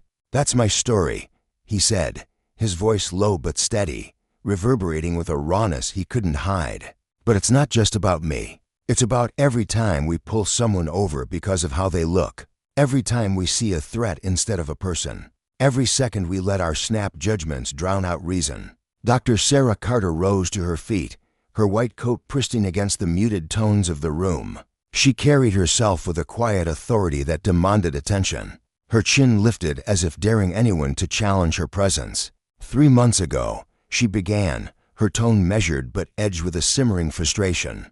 "My sister and I were stopped by police 4 times in a single week. Each time, we were either driving to this hospital or leaving it after a grueling shift. Each time, we were asked to prove we belonged here, prove we were doctors." Her words landed like stones, heavy and deliberate. Beside her, Dr. Rachel stood, her posture mirroring her twins, though her eyes burned with a quieter fire. We keep our hospital IDs clipped to our chests, Rachel added, her voice softer but no less piercing. We drive below the speed limit, keep our hands on the wheel where they can be seen. Never make sudden moves. These aren't just habits, they are survival lessons we've had to master. But no one should have to live like that. A young officer in the back, his uniform still stiff with newness, raised a tentative hand. His brow furrowed as he spoke, his voice tinged with defensiveness. But what about crime stats? What about staying sharp in dangerous neighborhoods? Miller turned to face him, his jaw tightening as memories clawed at him, memories of his own justifications, his own excuses. Let me ask you this, he replied, his tone sharp but not unkind. When's the last time you stopped a white doctor in a shiny BMW? When's the last time you doubted their credentials because of their zip code? We call it vigilance, but let's stop kidding ourselves, it's something else entirely. The room fell silent again, the weight of his words settling over them like dust after a storm. The Carter twins exchanged a fleeting glance, a wordless understanding passing between them. They'd heard these arguments before, a tired refrain they'd long since memorized. Dr. Sarah stepped forward, her hands clasped tightly as if to steady herself. Yesterday, she said, her voice rising slightly, I operated on a young black man, barely 19, shot outside a corner store. 2 officers in this room brought him in, bleeding out on a stretcher. One of them, she paused, her gaze locking onto a pair of wide-eyed cops near the front, asked me if I was really qualified to save him. She let the silence stretch, the sting of that question hanging in the air like smoke. That boy's alive today because my sister, and I don't let ignorance dictate who we save, Doctor. Rachel joined her, her movements deliberate as she crossed her arms. We're not here to point fingers or drag anyone through the mud, she said, her tone gentler but firm. We're here because change isn't a pipe dream. Officer Miller proved that. He took his wake-up call and turned it into something real. Miller nodded, a flicker of gratitude softening his weathered features. He reached into his jacket and pulled out a thick folder, its edges worn from restless hands. Starting today, he announced, our department's rolling out new training protocols. The Carters, both of them have agreed to bridge the gap between us and the hospital. Ride-alongs or shadowing, monthly meetups, it's all happening. Because the next time you stop a black doctor or a lawyer or a kid on their way to class, think about this, your assumptions could kill someone. They almost killed my daughter. His voice cracked on the last word, and he pressed his lips together, fighting the tide of emotion threatening to spill over. The session stretched on for another hour, the room buzzing with a mix of tension and curiosity. Officers peppered the twins with questions and bristling with defensiveness, others leaning forward, genuinely wrestling with their thoughts. The Carter sisters answered with patience, recounting moments of humiliation and resilience with unflinching honesty. As the crowd thinned out, a faint squeak of wheels broke the hum of departing voices. Emma appeared in the doorway, her frail frame nestled in a wheelchair, a nurse guiding her forward. Her face was pale, her body still fragile from weeks of recovery. But her eyes shone with a quiet strength. Everyone froze, caught off guard by her presence. I wanted to thank my angels again, she said, her voice small but warm as she smiled at the twins. And to see what Dad's been up to. Miller crossed the room in 3 quick strides, his heart swelling as he bent to kiss her forehead. Her hair smelled faintly of hospital antiseptic, a reminder of how close he'd come to losing her. He straightened, turning to face his colleagues, his voice dropping to a near whisper. This is what matters, he said. Not numbers, not gut feelings, not the stories we tell ourselves to sleep at night. It's about seeing people, clearly seeing them. The twins knelt beside Emma, their skilled hands gently checking her surgical scars with a tenderness that belied their no-nonsense exteriors. Their poise, their expertise, their unshakable dignity in the face of doubt it spoke louder than any lecture ever could. 6 months later, the city's General Hospital auditorium buzzed with life. Rows of chairs overflowed with police officers in crisp uniforms, doctors in white coats, reporters scribbling notes, and community members craning to see the stage. Miller stood at the podium, his shoulders squared, his voice ringing out with a clarity born of hard-earned conviction. Behind him sat the Carter twins, their faces calm and composed and beside them, Emma healed, her cheerleading uniform a splash of color against the somber suits. Today's not just about a training program, Miller began, his gaze sweeping the room. It's about a shift in how we think. In 6 months, racial profiling complaints in our district have plummeted by 70%. EMTs aren't getting held up by unnecessary stops anymore. But stats aren't the heart of this. He gestured to Emma, her palms resting in her lap. My daughter's alive because 2 incredible surgeons refused to let my mistakes stop them. 2 women I judged, disrespected. And de la minutes before I learned they held her life in their hands. That day broke me open. But it didn't just change me, it's changing all of us. Dr. Sarah stepped up beside him, her coat gleaming under the stage lights. When Officer Miller pitched this program, Rachel and I weren't sold, she admitted, a wry smile tugging at her lips. We'd heard big talk before, empty promises that faded fast. But this was different. This was boots on the ground, not hot air. Doctor. Rachel joined her, her voice steady as she picked up the thread. These past 6 months, we've had cops in the air with us, watching what happens when seconds slip away. We've ridden shotgun in their cruisers, showing them who we are, not just doctors, but black women navigating a world that doesn't always see us. And it's working. From her seat, Emma beamed, her heart swelling with pride. She thought of her teammates, Jasmine and Jessica, the twins on her cheer squad who no longer tensed up driving to practice, waiting for flashing lights in their rearview mirrors. She thought of herself, too, how she'd once carried biases she didn't even recognize, tucked away like forgotten lint in a pocket. The ceremony rolled on, with awards handed out and speeches delivered. Other hospitals were adopting their model now. Police departments from nearby cities sent envoys to study it. Change was spreading, a slow but steady ripple from one shattering day. Afterward, Miller found the twins in a bustling hospital hallway, scrubbing up for their next surgery. You've done more than save Emma, he said, his voice thick with emotion. You've saved the soul of this department. Dr. Sarah adjusted her cap, her eyes meeting his with a quiet intensity.